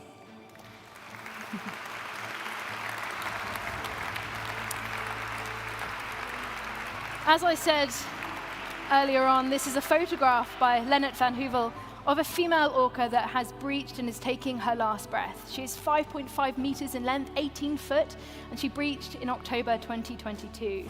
Initially, rescues wanted to come and refloat her and redirect her back into the open sea, but some 2 hours later, she breached again, and soon it became clear that she was very thin and extremely sick. Very sad to see her lying on her side like this, the ultimate ocean predator in this vulnerable position. It compromised her breathing and her circulation, and sadly she passed away before she could be euthanized. Orcas are uncommon in the North Sea, and a lone female away from a pod is very unusual. This individual is believed to be from a population that feeds in waters off the Gulf of Cadiz and along the coast of Portugal, but no further north in the Bay of Biscay. Previous research, however, has shown that orcas in European waters have some of the highest concentrations of PCBs anywhere on the planet, chemicals that weaken their immune system and reduce their breeding success. There was one orca that breached itself, and its body was so badly polluted that it had to be treated as toxic waste. That's how bad it's getting. So the winner of this year's Ocean, the big picture, is this photograph named The Last Gasp, captured by Leonard van Heuvel from the Netherlands. Come on up, Leonard.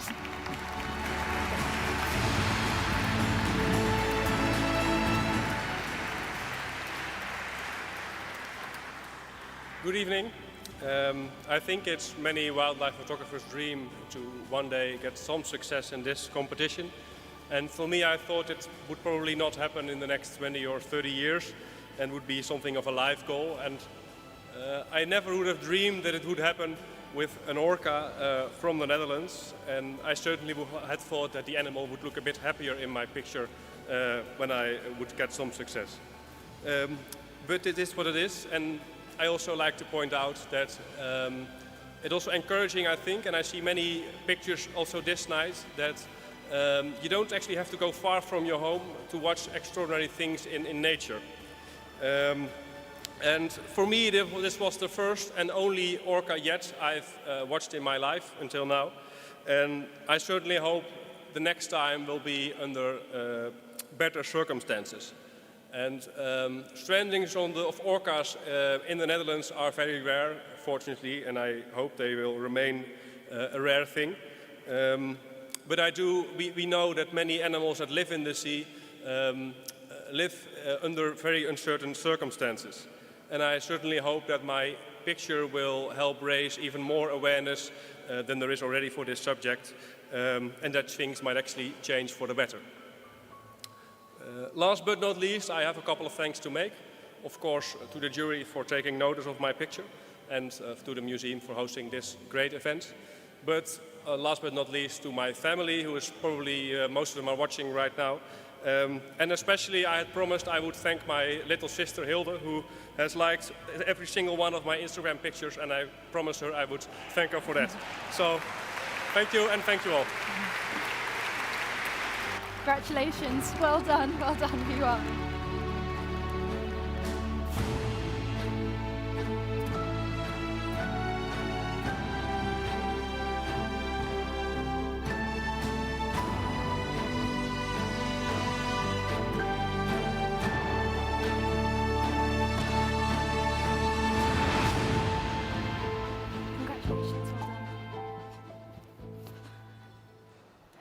My goodness, some amazing photographs. Every category, I keep getting wowed and amazed even more so. It's a really inspiring night, isn't it? Great to get some inspiration for the next photos on your next expeditions, isn't it? So moving on, we are keeping with our ocean theme, but this time we are diving under the water with our next category.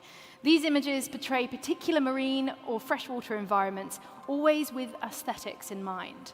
So let's dive under the waves and head to our first photograph. This is by Philip Hamilton in the UK, and it's a photograph taken in Argentina of the southern right whale. Now, looking at this, it feels like you're being invited in. I'm immediately drawn into the eye of this animal, curious about what it's thinking, what it's feeling. Is it looking at the camera? Is it looking at the photographer? Does it know that it's now on stage in front of all of you lovely people? Obviously not. But what an amazing thing to get to take a photograph like this and be able to share it in this capacity and get people to feel something for this amazing cetacean. The light there, the fact that it's peeking up, you're just really interested in its dimensions. The angle of it is really unusual, and that's something I really love about this photograph. The next photo that I'm going to talk about is Isaac Zabo from the USA. It's adorable, isn't it? This is a river chub's nest, attracting other species taken in Virginia, the USA. Now, river chubs are a fantastic animal. The males will create a nest about the diameter of about 1.5 meters. They will go out, they will pick pebbles, and they'll lay them all out, hoping to attract a female. But in this case, this male chub, with the rather large pebble in its mouth there, although they're quite small fish, so it's a case of distortion. But it's getting the interest of other species as well. Maybe they're eyeing up one another's rocks and getting jealous, but it's that interaction between species that I love about this photograph. It's the cheekiness of that river chub with that pebble in its mouth. It's a fantastic piece of behavior and a really unique photograph. Next up, we have Jorgen Rasmussen from Singapore with this photograph of a large box jellyfish digesting its latest prey item with a female arachnoid on top. Because why not? The more you look at this box jellyfish, the more you notice the details of it. The fact that it's kind of hiding the partially digested prey within it.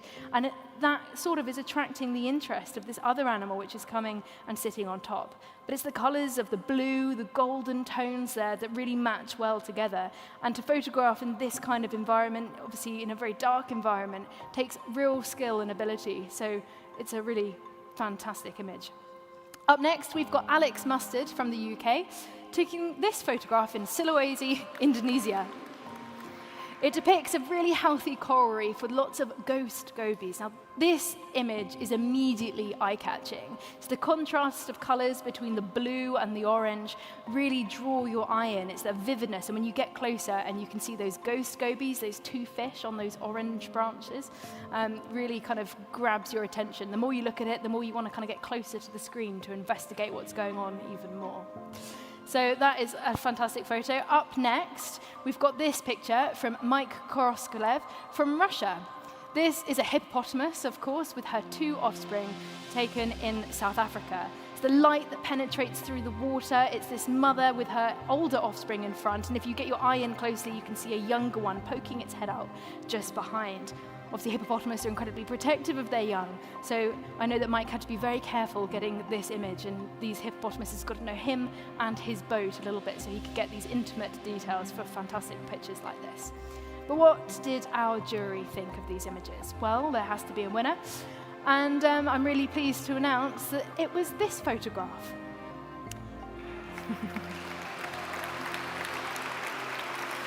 So resting in the shallows with this female and the juvenile, they are away from the rest of their herd where there will be a dominant male, some distance away in fact. But despite their barrel shape and their stocky bodies, these big barrels of muscle are incredibly fast underwater. Their short legs and webbed feet will defend themselves, also with their huge teeth as well and their incredibly powerful bite force. But over 2 years, Mike has been getting to know these families of hippos that live in the estuarine lakes around Kosi Bay on the eastern coast of South Africa. He knew they were accustomed to his boat and took a rare chance at an underwater encounter, spending just 20 seconds with them at a respectful distance as to not unduly alarm the mother. Their future, of course, is precarious, like many of the other species we've spoken about, because of habitat loss, drought, illegal and unregulated hunting of hippos for both meat and ivory. And when I'm talking about ivory, I'm talking about the demand for hippo teeth, which is something is always surprising to hear. So I'm really pleased to announce the winner of this year's underwater category is Hippo Nursery, captured by Mike Koroskev from Russia. Welcome to the stage, Mike.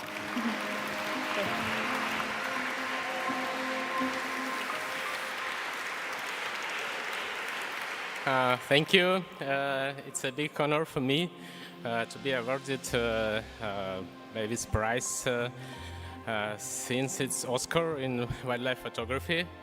And thanks to jury who noticed and choose my work.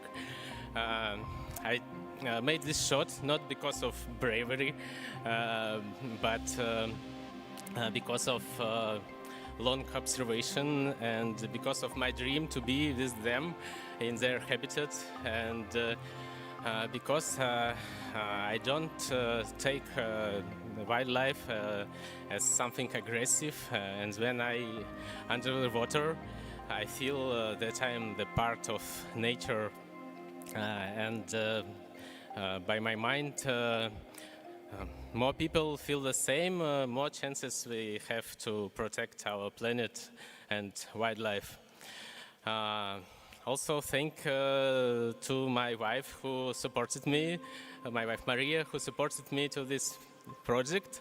Not every wife would agree with his husband in the water with hippopotamuses.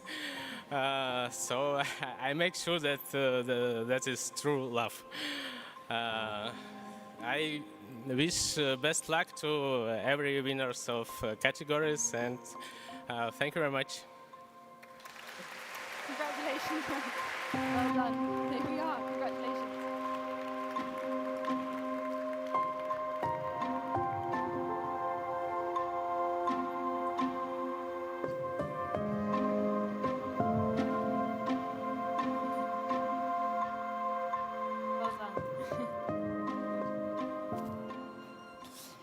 Yeah, I think that's definitely an example of true love, isn't it? When your partner says, I'm going to go underwater with hippos. Very brave, but what an amazing thing to get to feel part of their world, you know, in that underwater environment. Very, very lucky to get that insight with these amazing large animals. So just before we move on to something a little bit different, looking at the impact that some of the Wildlife Photographer of the Year alumni have had in different environments, it's time to move on for one more category. Now, of course, we've been focusing on a marine environment, something that sometimes can feel a little bit far away. But we cannot forget to also celebrate the wildlife on our doorsteps, because we are so lucky to live with so many incredible species around us. We have to really appreciate it and get creative, thinking about how we can communicate with about these animals in different ways, and photography is a key element of that. So this category investigates the relationships between humans and, of course, the natural world. But they can be challenging, provocative, revolutionary, but many of the photos here I hope you'll find uplifting. Let's dive into this category with this first photograph from Vishal Subramanian from the USA. A gorgeous image of a bobcat catching a fox squirrel in California, USA. Now, I know Vishan was watching this fox squirrel as it was roaming along, and this bobcat jumped up and took its opportunity. These are excellent hunters with acute hearing and ability to jump big distances. And of course, this unsuspecting squirrel was the target of this prey. But I love that intensity there, the fact the squirrel is kind of hanging down that paw ramp. I think the composition is really gorgeous with those green dappled lights of the foliage behind. Lovely image. Next up, we've got Caitlin Henderson from Australia. This is a characterful photo, if ever there was one. This is a possum, and it's munching on a big cicada. Now, I know that Caitlin, when she arrived in this location, noticed on the windowsill there were lots of wing cases, heads lying around, so she knew there was a mystery to be solved. She waited for the prime time, and she heard a few scratchings, and she went outside, and this possum was waiting. But just as she was watching the possum, the cicada jumped up, and it's one of those moments where it was like right time, right place, because the cicada jumped, the opossum grabbed, and she was able to get this gorgeous photo. And if you look really carefully, you can see in the pouch there is a young opossum foot poking out. Next up, we have this photo from Knut Horn from Norway. Now, kittiwake chicks were photographed here in this abandoned factory in Norway. it's really interesting. This is all about light and shadow, this one. It's an abandoned area, as I said. So to get these kind of insights and behavior through shadow, I think is really interesting. You can be really creative and playful, just as Knutsevere was here. Next up, we've got Ingo Zellheimer from Germany. Now this is a beautiful mural, and if you look closely, you might see something that doesn't quite fit in with the ordinary paintwork of it. You've got a cheetah, you've got a butterfly, you've got a frog there, but you will also notice the shadow of a rat. Now we have to think about the wildlife that lives alongside us. Just because things are abundant doesn't necessarily mean they're a nuisance. Rats are incredibly intelligent social animals, and it's great to be celebrating them. And I think here, the rat contrast against the colourful imagery behind was brilliant. And he saw this opportunity, he made a cutout of the rat and took this gorgeous photograph. Next up, we've got Adrienne Visage from Hungary. And this is a really interesting photograph. Now you have to look twice at it to really figure out what it is. It's the imprint of a pigeon, and this imprint was created from feather dust. Lots of birds have them, things like pigeons do, but also parrots. Feather dust is something that these species have. It keeps their feathers clean, it keeps parasites off, and when they fly into windows, very sadly, which over 1 billion birds estimated around the year do into windows, they can sometimes leave these prints. Now, it's an important message, but it's really interesting to get that kind of, engineering of those feathers imprinted there. It's a real thinker, this photo, and the more I look at it, the more I fall in love with it. The tones of it, the shape of it, the composition, and that message about, protecting all birds, and of course the pigeons are no exception to that.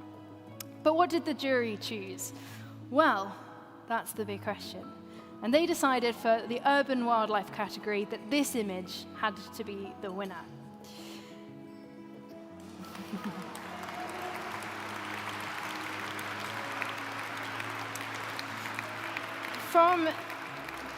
From his vantage point inside this abandoned fish processing facility in Arctic Norway, Knutsevere kept watch on these black-legged kittiwakes just outside, tending very delicately to their chicks on a windowsill.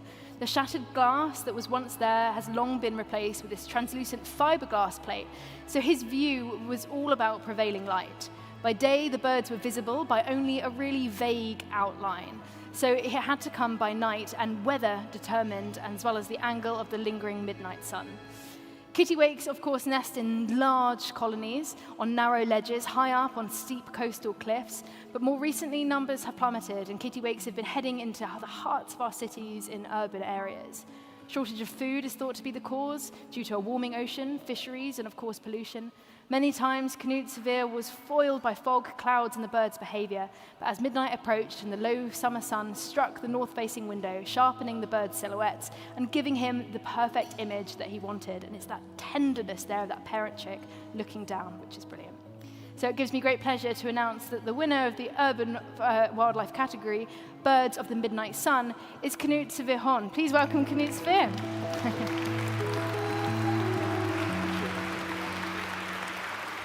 Thank you so much. This is a great honor. I'd like to thank the jury and the organizers. And I would also like to thank a group of people that's vital to us as photographers. I'm talking about people like my wife, Anne-Marie, who's with me here tonight. So, my dear fellow photographers, please join me in giving our patient and supportive and generous partners the kind of applause they rightly deserve.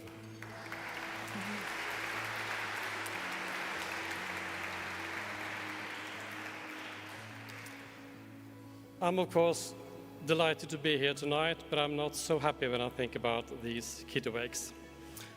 I happen to live a few miles from the largest remaining kittiwake colony on the Norwegian mainland, and last summer saw a terrible outbreak of bird flu. In just a matter of 4 or 5 weeks, half the colony was just wiped out, 20,000 birds missing. That's a devastating blow to a population that's already close to extinction in Norway. Recently, lots of kittiwakes have started to breed in urban areas, like the ones in my picture. And that's, of course, not without conflicts, especially when the birds try to build their nests in people's bedrooms, windows. So along the coast of Norway, local communities are trying hard to provide alternative nest sites for these birds. Bird lovers, scientists, local governments, do their best to accommodate the birds and try to make it possible to live in some sort of harmony with the urban kittiwakes. I'd like to take this opportunity to wish them the best of luck. It's more important than ever that they succeed. Thank you. Congratulations, well done. Here we are.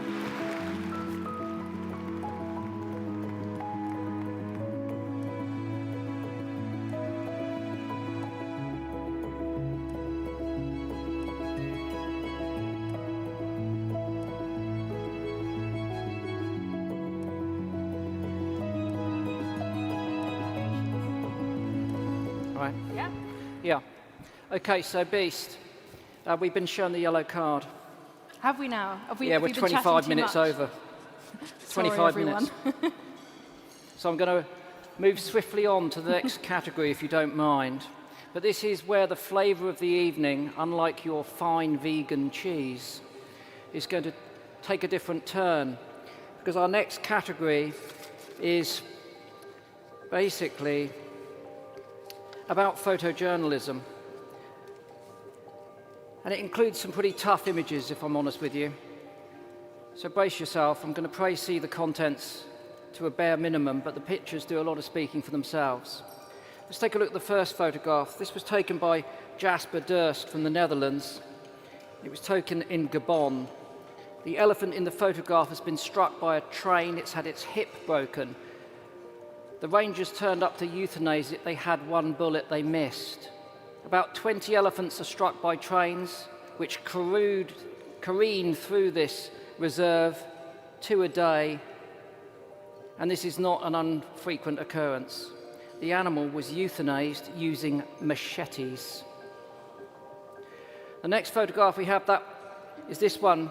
Najib Ahmed from India took this in the Orang National Park in India. It's a classic tale of human-wildlife conflict.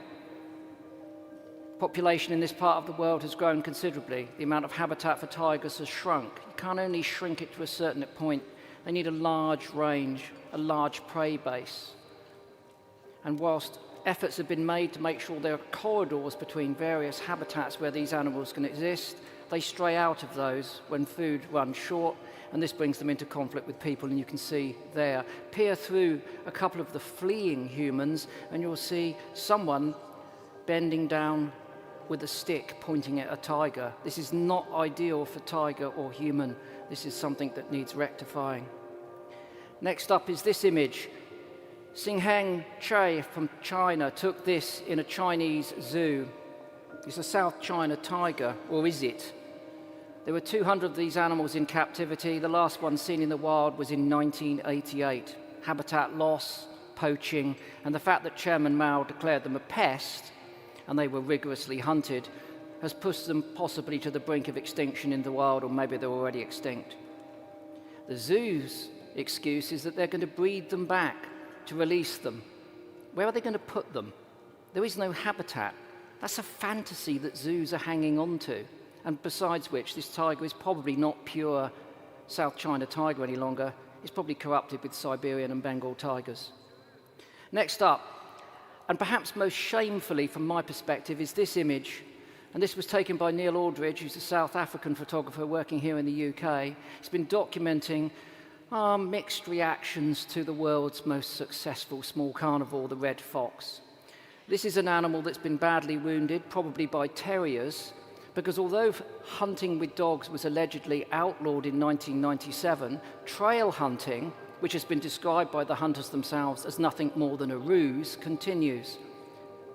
So this morning, I look at my social media feed and I see foxes being torn to pieces for fun in the UK. Give me a break. It's a fantastic and poignant photograph of this poor animal. It did recover and it was released back into the wild. Next up, we've got this photograph, Garth Lenz from Canada. This is a copper mine in Utah.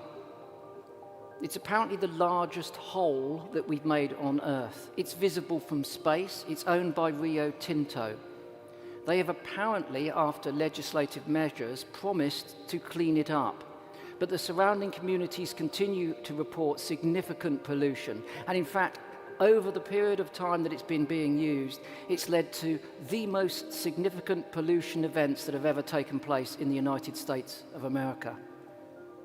We've made a hole in the earth and it's bleeding poison into our lives. Next up, we've got this photograph. Fernando Constantino Martinez Belmar photographed this chasm through the rainforest in Mexico. This is the Mexican HS2. 9.8 billion pounds of railway to link tourist sites to archaeological sites which are visited by tourists. It's going to go through 10 internationally important areas for wildlife, 1,300 archaeological sites. The reason the trees are left in this photograph is that is an archaeological site that's about to be stripped of its trees and have an emergency crawl over by the archaeologists. And it will have an impact on 143,000 indigenous people.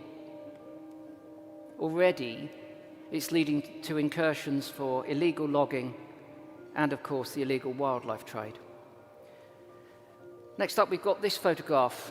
Alejandro Prieto from Mexico took this photograph of a tapir hunt.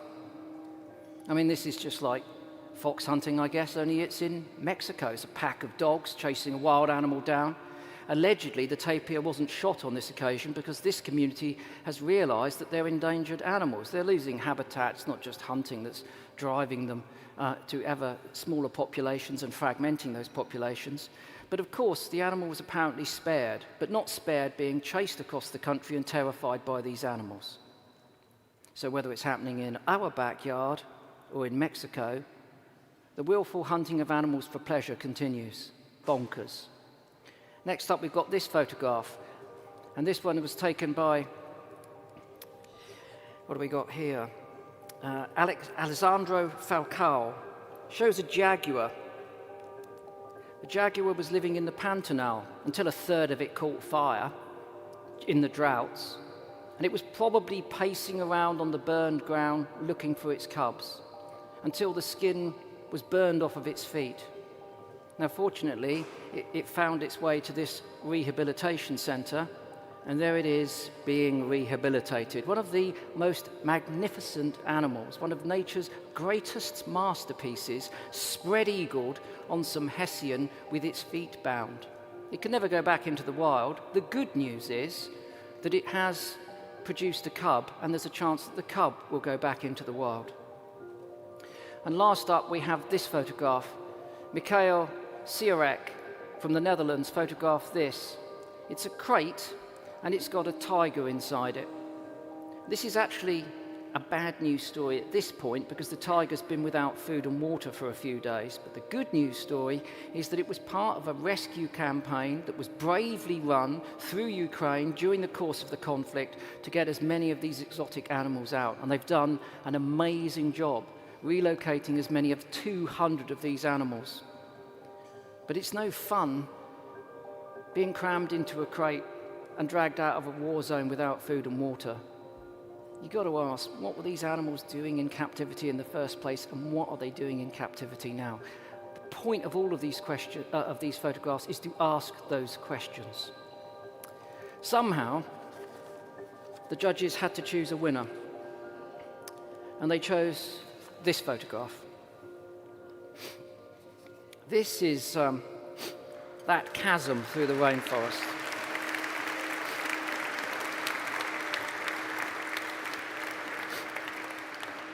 Fernando Constantino Martinez Belmar.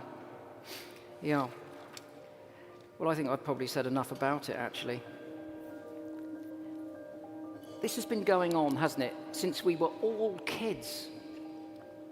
How many times have you opened BBC Wildlife? How many times have you opened National Geographic magazine? How many more times are you going to open those magazines and see this? Sorry, people. These photographs are doing a lot of talking, and they leave us having to do significant action. Thanks for the prompt, Fernando. Please come and collect your award.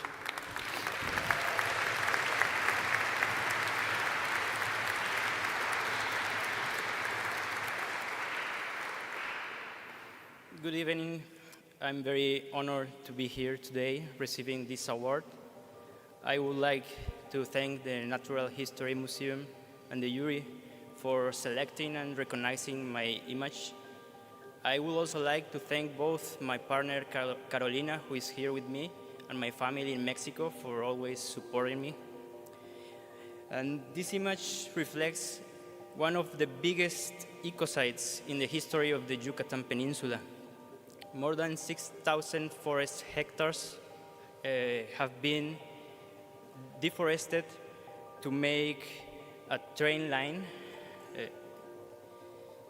which will extend through 5 states in the southeast of Mexico. This mega project is causing the fragmentation of one of the most biodiverse regions in the world, the Mayan forest, affecting many animals and plant protected species. It is also having a negative impact in some of the largest cave systems in the world, threatening the viability of the main water source in the Yucatan Peninsula, the Great Mayan Aquifer. According to scientists, the environmental long-term consequences will be devastating, and the damage could be irreversible. It is time to raise our voice. It is time to take action. It is time to protect the planet that we are leaving behind for future generations. Thank you. Well said. That was brilliant. Thank you very much indeed. Can this way just a little bit?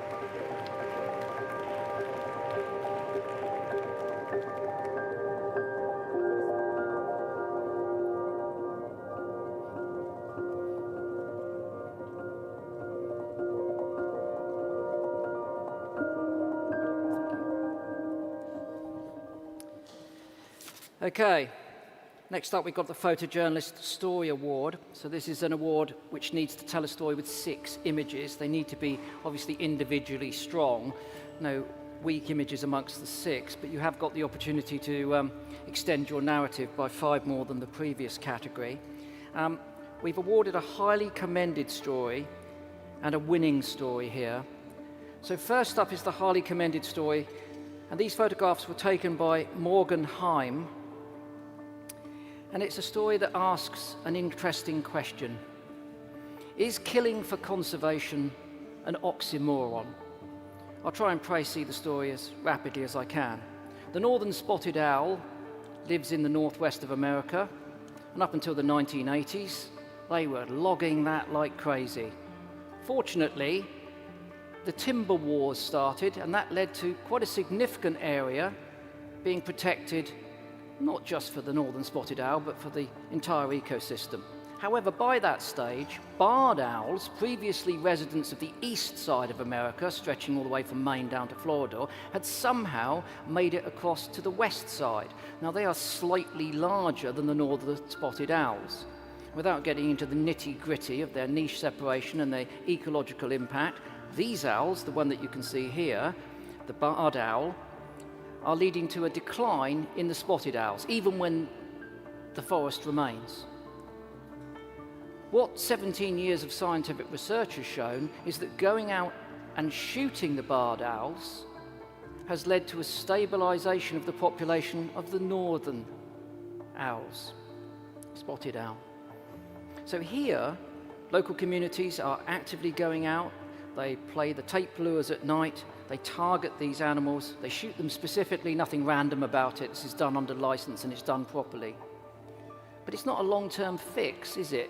It's a bit like here in the UK, we have a problem with non-native grey squirrels, which transmit the disease to our native red squirrels. So where there's an interface between the two, people control the greys, and control the greys, and control the greys. It just goes on and on. It's expensive in terms of conservation, and ultimately what's going to happen in the end? Because here in the UK, the greys have spread more rapidly and more widely, and they continue to do so.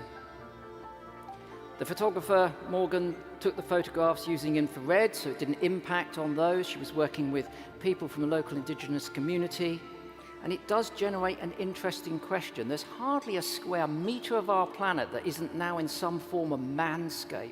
And if we want to maximize its biodiversity, its richness, those mosaic of habitats and species that can live there, then we need to manage it. We've got, I don't know, probably hundreds of thousands, too many deer in the UK at the moment because we've got no deer predators, no lynx, no wolf. And they're doing untold damage to our woodlands. No ambiguity about it, peer-reviewed science says so. But it's quite tough to get support for conservation projects which actually involve killing sometimes native species, sometimes non-native species. So it's a really challenging portfolio, raising a really interesting dilemma for some. Let's have a round of applause for Morgan for this. I think it's...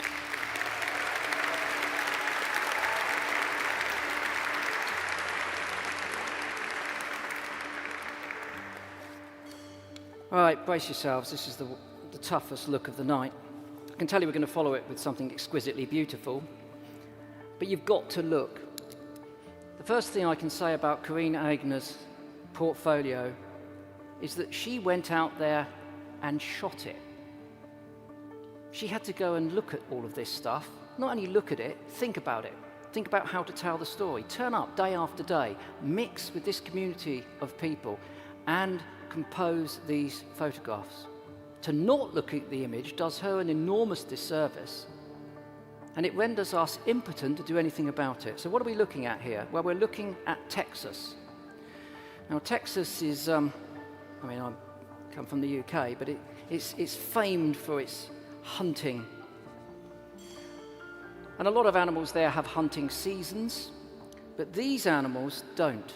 And the animals we're looking at are bobcat, coyote, the rattlesnakes there, the Sweetwater rattlesnake roundup. What's happening here is that competitions are being run. People, mainly men, I imagine, are going out in teams and they satisfy certain criteria in order to win the competition.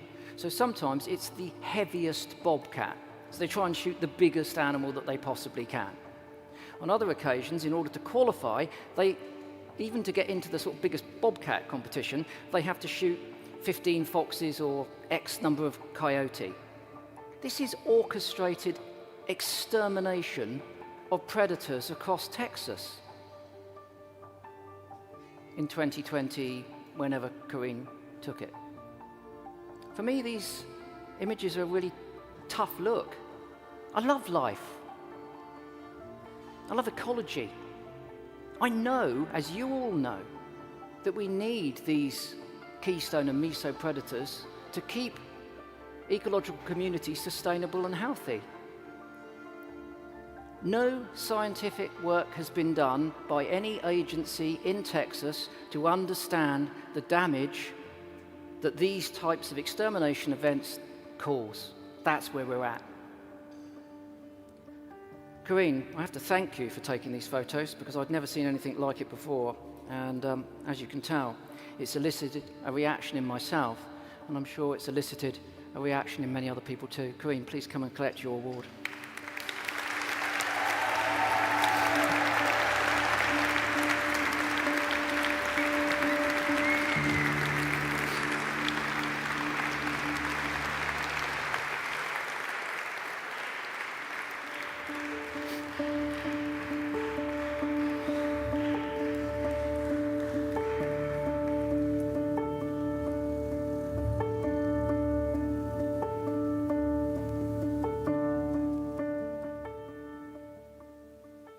Hello, everyone.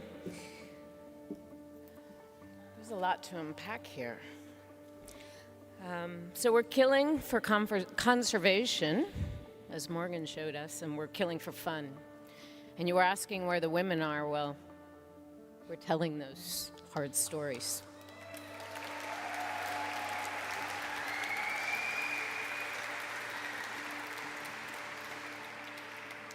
Just a few things. Congratulations to every photographer here this evening. I mean, until now, the evening's been inspiring and beautiful, and you guys all rock, and it's really awesome to see the young people present and the women present.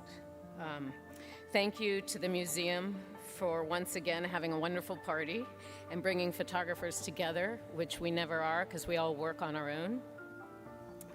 Thank you to the jury whose job was not easy and is never easy, and tonight it wasn't easy, obviously. Thank you to Kathy Moran for One Day Long Ago, and probably forgotten, for asking me what I love. Thank you to Ken Geiger for knowing a winning edit, and to my parents for my existence on the stage here. And to those of you, you know who you are, some here, some not, who've always been with me without fail, pushing me forward. And thank you to Momcat, the wild American bobcat, who is the reason I'm here and who's the reason for this work. My mother once asked me long ago, not long ago, a few years ago, why do you photograph this horrible stuff? I photographed this stuff because I fell in love with a species that I wanted to know more about. I didn't intend to go here. But what I learned broke my heart, as love often does. It's hard to be up here celebrating this subject as a win. These moments, seen in the pictures that Chris showed you tonight and the jury's voted on, are legal in the United States. Contests, festivals, weekend fun centered on killing predators for prizes is a pastime, and it's okay to do. The landscape for nature across the planet is no longer healthy, nor sustainable. So at what point do our human fun and our human games and our human traditions and the things we call tradition need to stop? We don't need to do these things. We don't need to be killing bobcats for absolutely no reason. They don't kill cows. They don't kill your children. They might kill a dog if it's on its own. But that's it. They're hard to look at, all these images, I know, and Chris mentioned this just now, which is really key. I do this so everyone out there can see. Every single one of us in this room and beyond can single-handedly help. Small difference. You can make a difference, even with a small thing, small action for nature and animals. But if we refuse to look at everything, and we don't want to see because it's horrible, then nothing can change, and it never will. None of this work is published. Publications find it too hard to look at. So I am asking you, and all your friends, and all the people that you can reach out to please look. Please act, please do something. Because if we don't get upset and individually try, then nothing changes. So I ask every one of you, if the animal abuse stories and the nature injustice stories and the things you've seen here tonight bother you, sign a petition, make a call to your politician, share a story on social media, find out how you can help with just a quick Google search. It lets all of us photographers, big or small action that you make, know that somebody cares. And that is the only reason that we can continue to do what we do and keep going. So thank you. Don't forget the certificate.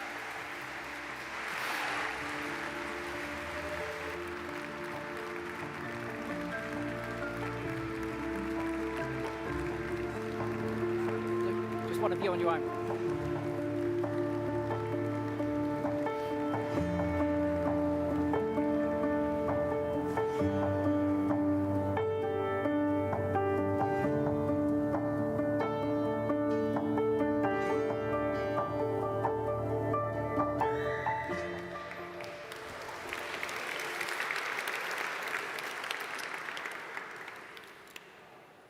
Action. But what I've got to tell you, and I don't need to, is that since 1970, 69% of the world's wildlife has gone. We're on the brink. We're on the precipice. When I look at these photographs, I don't any longer fantasize about educating these people. I'm afraid I look at them as a community of ecocidal psychopaths. And what we need is more immediate action, in this case, legislative action. And just like Corinne says, that will come from our lobbying to our governments. If you can exercise your voice in any way, shape, or form in a peaceful, democratic way to change, now's the time to do it. Let those photos count. Carry them back with you. Tattoo them in your mind. and make sure you act.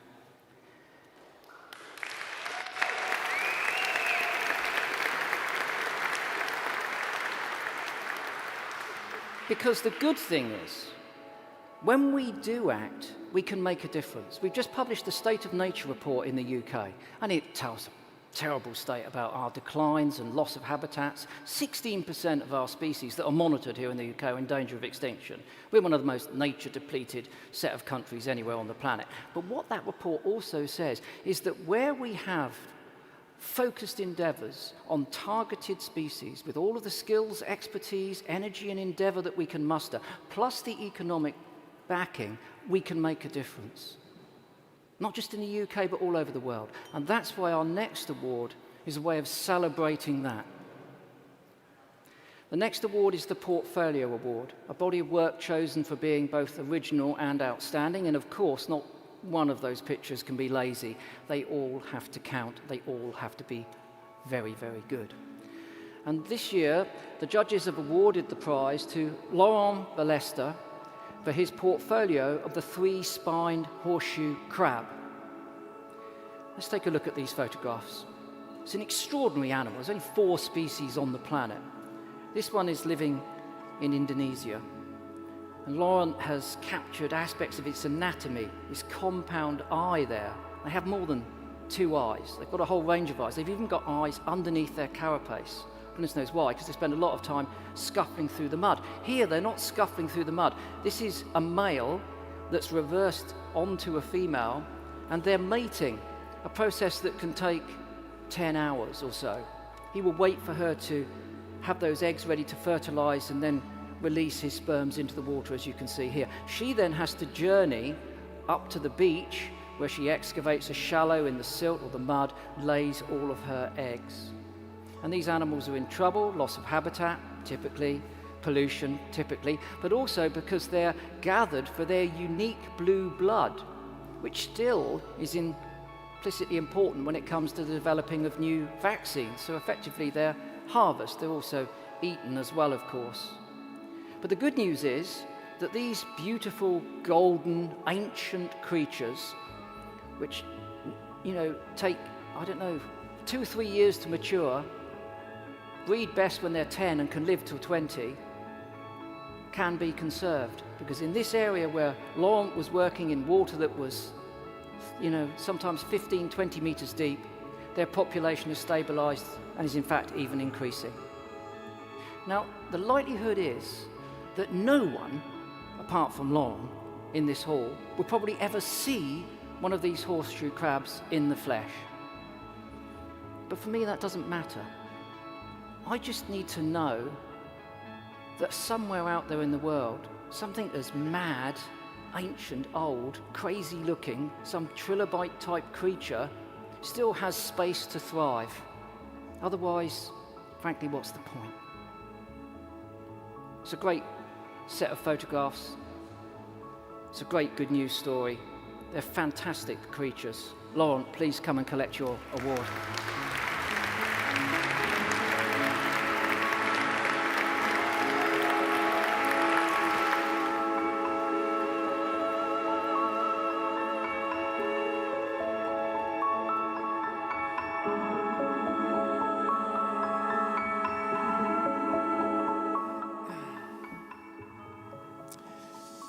Good evening.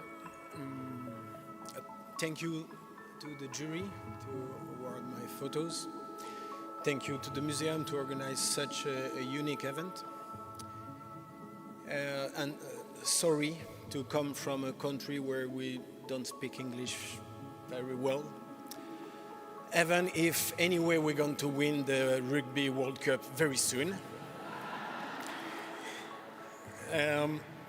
Thank you to my tough team who never let me dive alone so far in the depths. Thank you to my sweet wife to always let me live alone, very far from our family.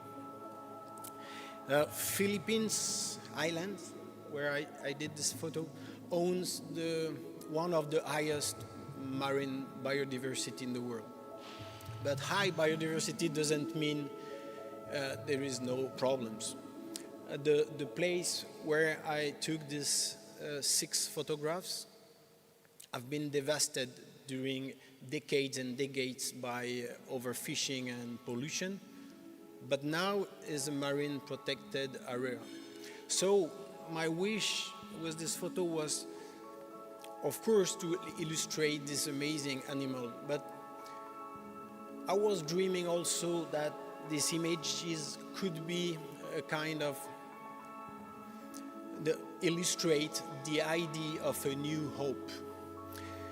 I was dreaming that this animal who has survived a big ecological crisis during the last 450 million years, that this animal could be also a symbol of the biodiversity resilience. And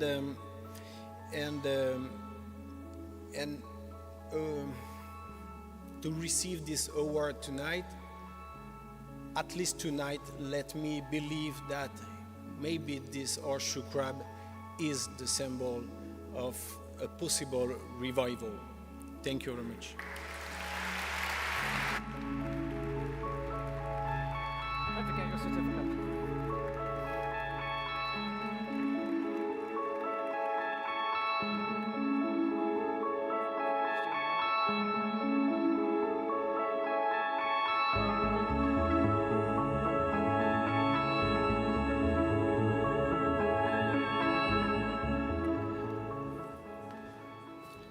Okay, beasts.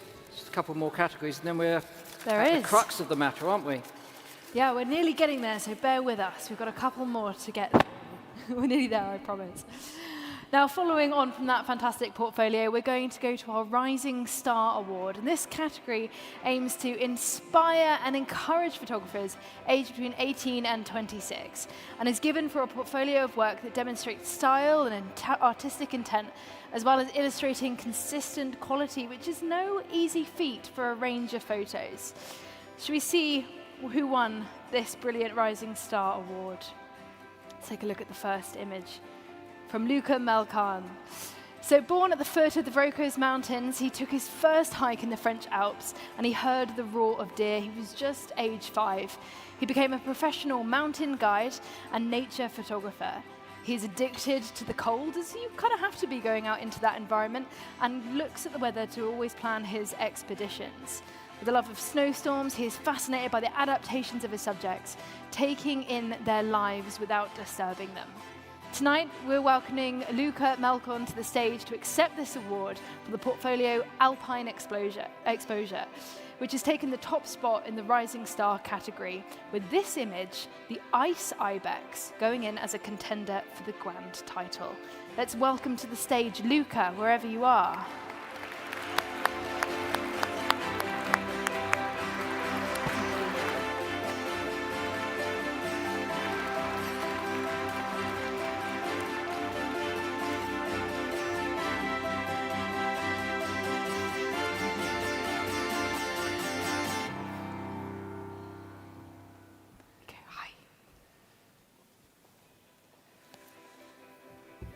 Like Laurent, I don't come from a country where we speak a lot of English, so excuse me.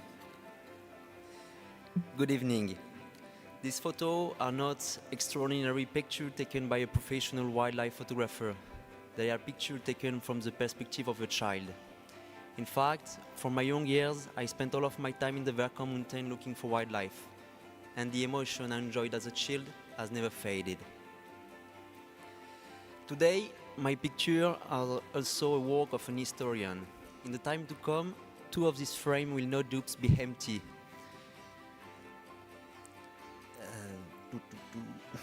As every year that goes by, black bears and rock ptarmigan are disappearing from my mountain.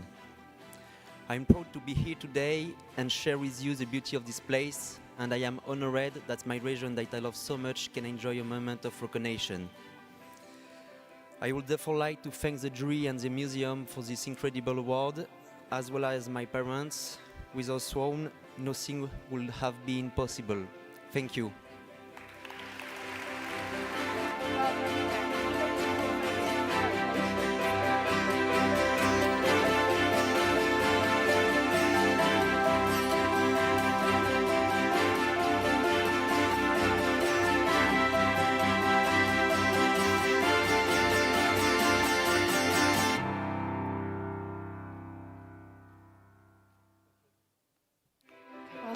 Congratulations.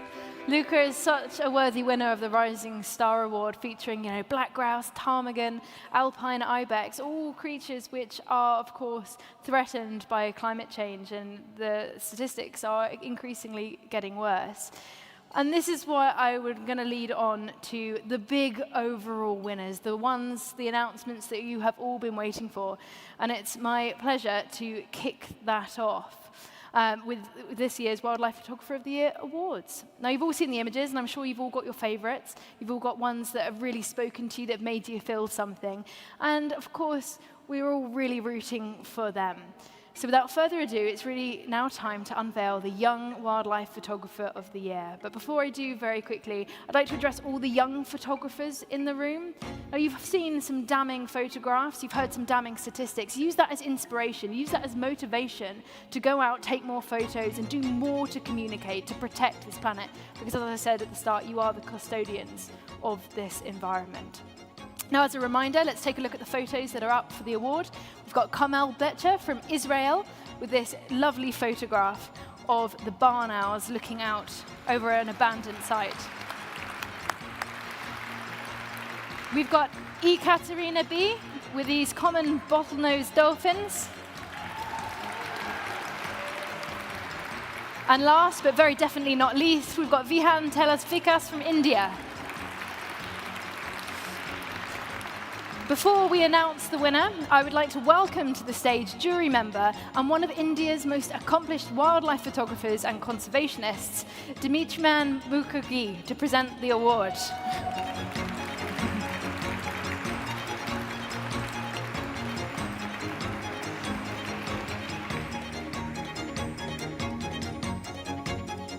Thanks, Morgan. Good evening, everyone. It's an honor to be here. Judging WPY is not an easy task. 50,000 images, and those are not images actually. Those are result of a lot of passion, hard work, and dream, and love. It's a huge responsibility. Especially we deal with change makers who are out there to bring back some voice. So it's an engaging process. So during our judging, we discussed, we fought, we argued. It was like a long process and a lot of things happened. But for selecting this young wildlife photographer of the year, it was an easy task. Actually, we didn't fight. It was absolutely unanimous. You know why? Because the photograph we selected, it was an amalgamation of everything. You can see the art, you can see the natural history, you can see the science, and finally the image has a great message. So finally I would like to reveal the Young Wildlife Photographer of the Year 2023. It goes to Kamel Betcher from Israel for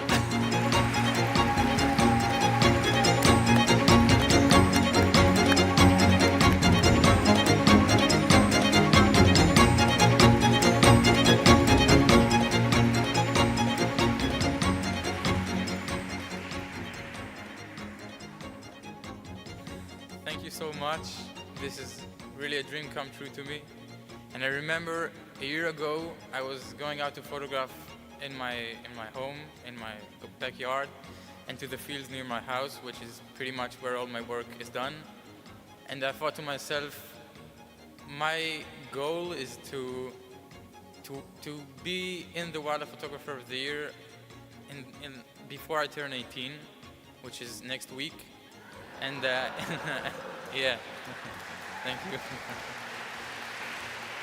And so this was, looking at it, it's not really a goal, it was more of a dream, because this is such an amazing competition with such amazing photographers from all over the world. So this is really a dream come true to me. And I took this image approximately 5-minute drive from my house, which is actually much farther than most of my images. Usually I take them a 5-minute walk, 5-minute bicycle, and yeah, and I think photographing close to your house is the best advice I could give to anyone, especially young photographers, because you get to learn your subjects in a much deeper, way, and get a much better connection with them. And so you can get more unique images and just photos that are more special than if you would have gone very far from your house. So, and lastly, I would like to thank my dad for sitting silently in the car for many hours as I photographed these barn owls, and thank you everyone.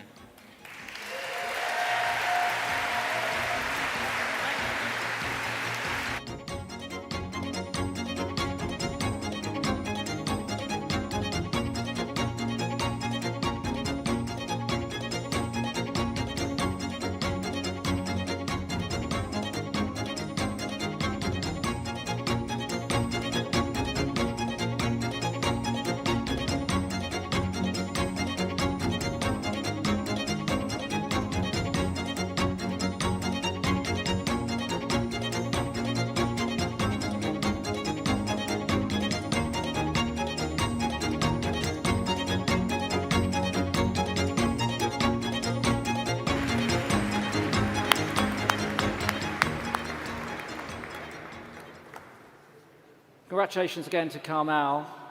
Okay, now we've been shown the red card.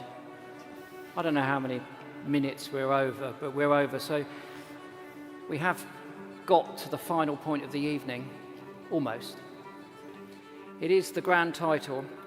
So each of the category winners that you've seen, or photographs from those portfolios or Photojournalist Story Awards, we've chosen one photograph of those, they all go through as potential contenders for winning Wildlife Photographer of the Year 2023.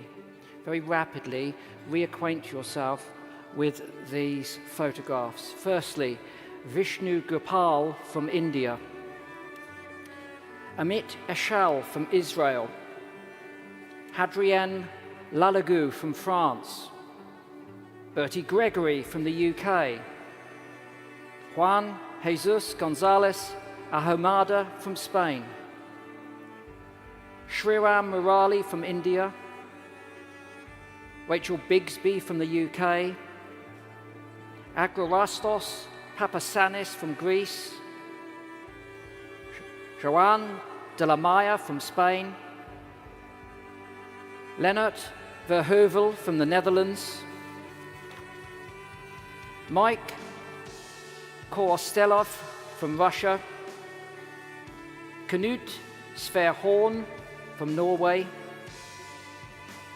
Fernando Constantino Martinez Belmar from Mexico, Corinne Aigner from the United States, Laurent Lester from France, and Luca Mercane from France. One of these will be tonight's winner. And to announce that, I'm going to invite the chair of the judges, Kathy Moran, to the stage.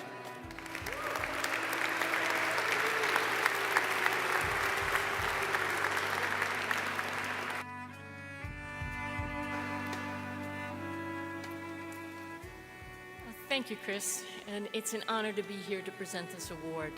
The jury spent long hours together, debating, maybe arguing a little bit, listening and looking, really looking to get to this moment. All of the category winners are amazing contenders, but ultimately we agreed that tonight's winning image brought together all of the elements that we were hoping for. A conservation narrative, a powerful moment, a strong aesthetic, and a species new to the competition. Please join me in congratulating our Wildlife Photographer of the Year 2023, Laurent Balesta, for the Golden Horseshoe.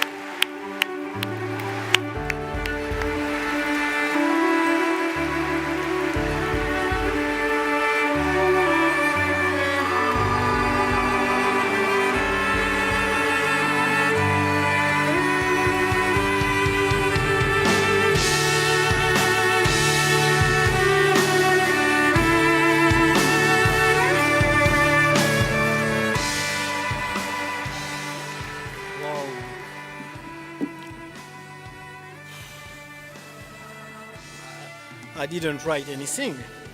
Well, actually, a little bit.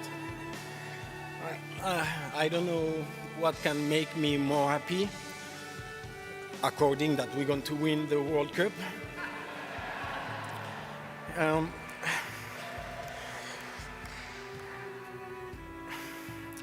You know, in general, nature, wildlife, photography is always enhancing the reality. We try to make more beautiful what is already marvelous. We want to make more dramatic what is already sad. But for this story, it looks to me that I had to be more nuanced. Let me try to follow my idea. It's not easy. Because, you know, we live in a moment where we are flooded by images.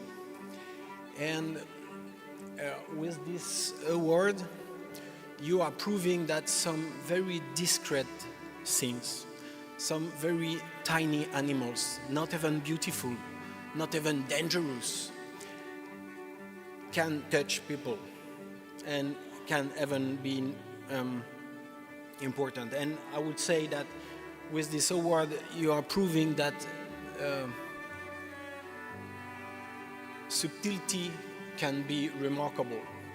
And I think that subtlety can be a kind of poetic definition of what is biodiversity. So thank you for me, but thank you also to prove that sometimes with this kind of animals that we let on side, even if they cross the time, there is a chance that for once there is more horseshoe crab in the social networks than a great white shark, for example. You see what I mean? So, and that is biodiversity. Thank you very much.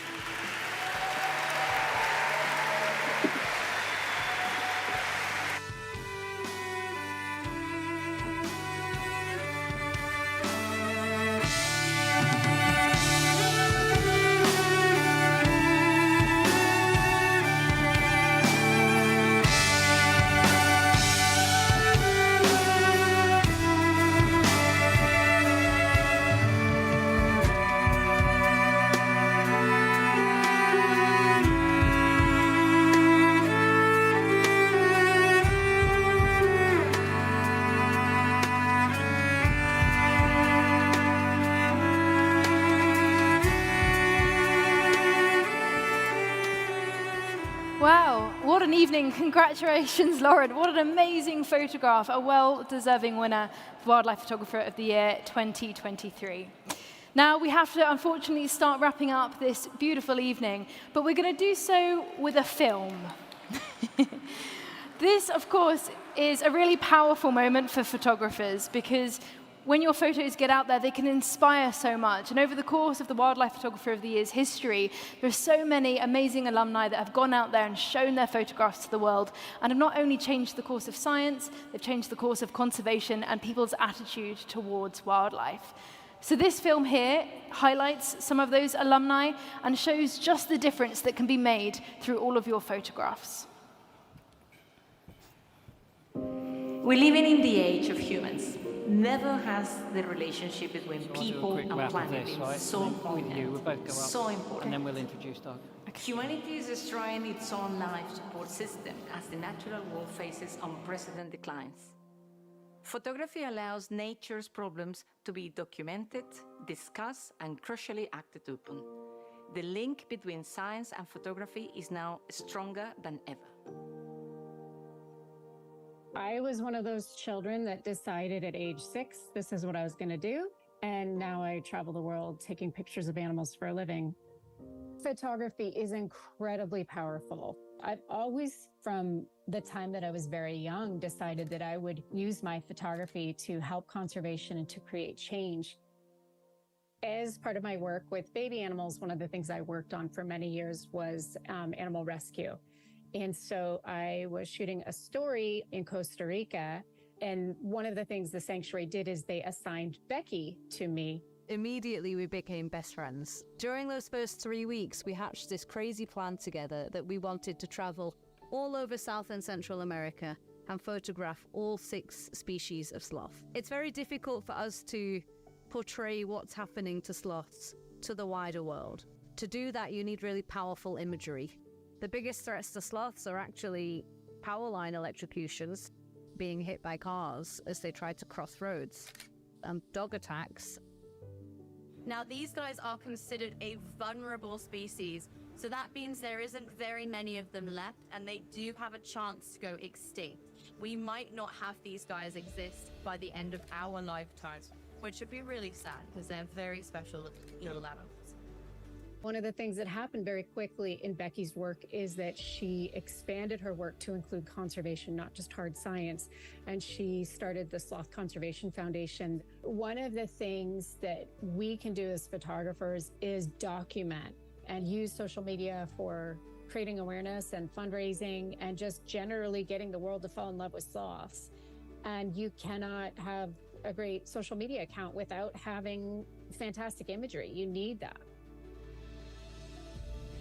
It was very difficult for us in the past to try and portray what we are doing and why it's so important and why we need help, because we didn't have any images showing the problems.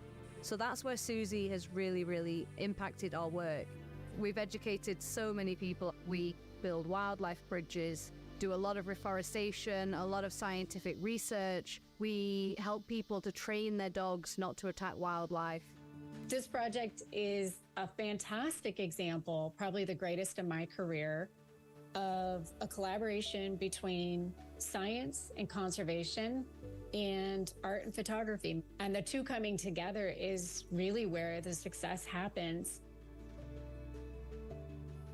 The museum has over 300 scientists who are studying our planet, monitoring changes to habitats and working with photographers, activists and groups across the globe to halt biodiversity loss. Working together, scientists, governments, and everyone interested in the natural world, we can make a real difference, engaging everybody to help and protect the planet. Here at the Natural History Museum, we are passionate about acting on behalf of nature and achieving our vision of a future where both people and planet can thrive. Our annual Wildlife Photographer of the Year competition seeks entries from photographers across the world, harnessing the power of science and storytelling to create advocates for the planet. Photography has a unique way of translating an issue in just a single frame, and sometimes this is enough to create real change. Many of these photographers are working tirelessly in their communities to fight on behalf of the environments and animals that they document. Here's a story from The World.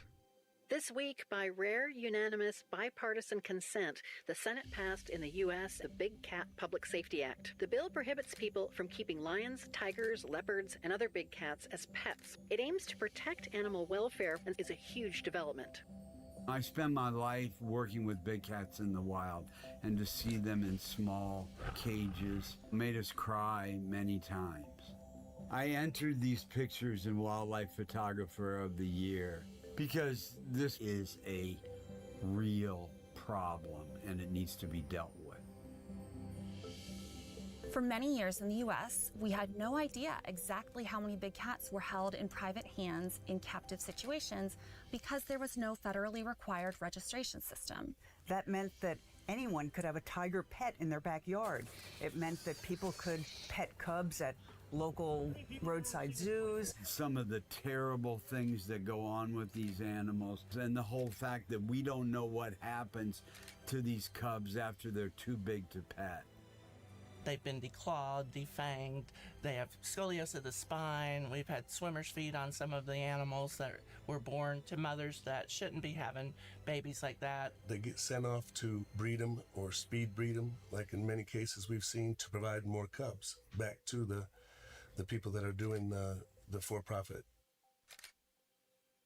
We did an investigation, and it's like, how are we going to do this? A lot of shady people and activities involving big cats. So wrote a proposal and got it accepted at National Geographic. When the National Geographic article was published in the December 2019 issue, a copy was given to every member of Congress. It's impossible to overstate the impact that Steve's photographs had on the advancement of the Big Cat Public Safety Act and on perceptions of the issue among leaders in Congress. I always say the story starts on the pages of National Geographic, but then when you win an award, it goes around the world in a different way and different people see it and understand that this is a real problem and it needs to be dealt with. My relationship with Wildlife Photographer of the Year has been one of the most special moments of my whole life. I think for a photographer who was sweating bullets trying to figure out how I was going to get these pictures, there are always moments where you know you've got something. It meant a lot that we had anything to do with this. And when we were told that we did, after everything we saw, it made a huge difference. The U.S. and the Big Cat and Public Safety Act passing will be an example so that this can stop. There's a big step going forward to protecting big cats all over the world. And we're just hoping that young people around the world take pictures, write the story about it, get it out to the public, because you can change the world also.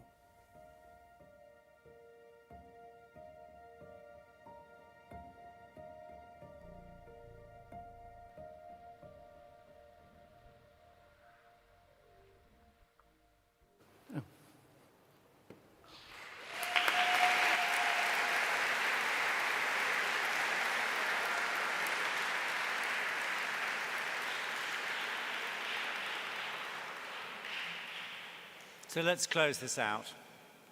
First of all, huge congratulations to all the photographers, to all the amazing category winners, to Carmel, to Laurent. Wasn't that incredible?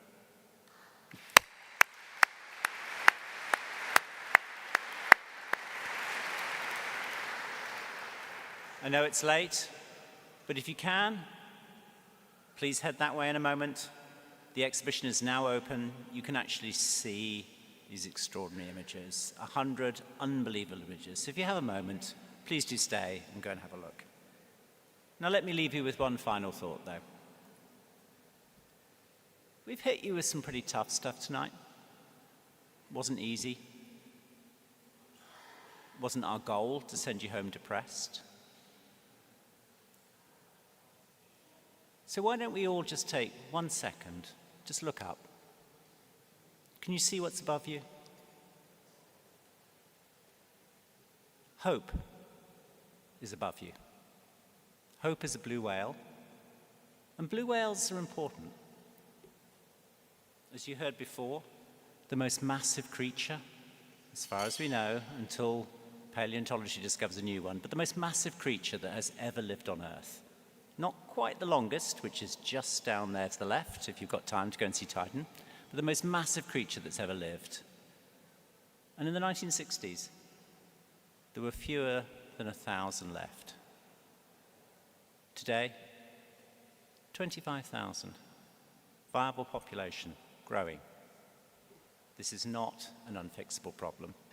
So final thought, it's not great, but this is a fixable problem. Hope is there.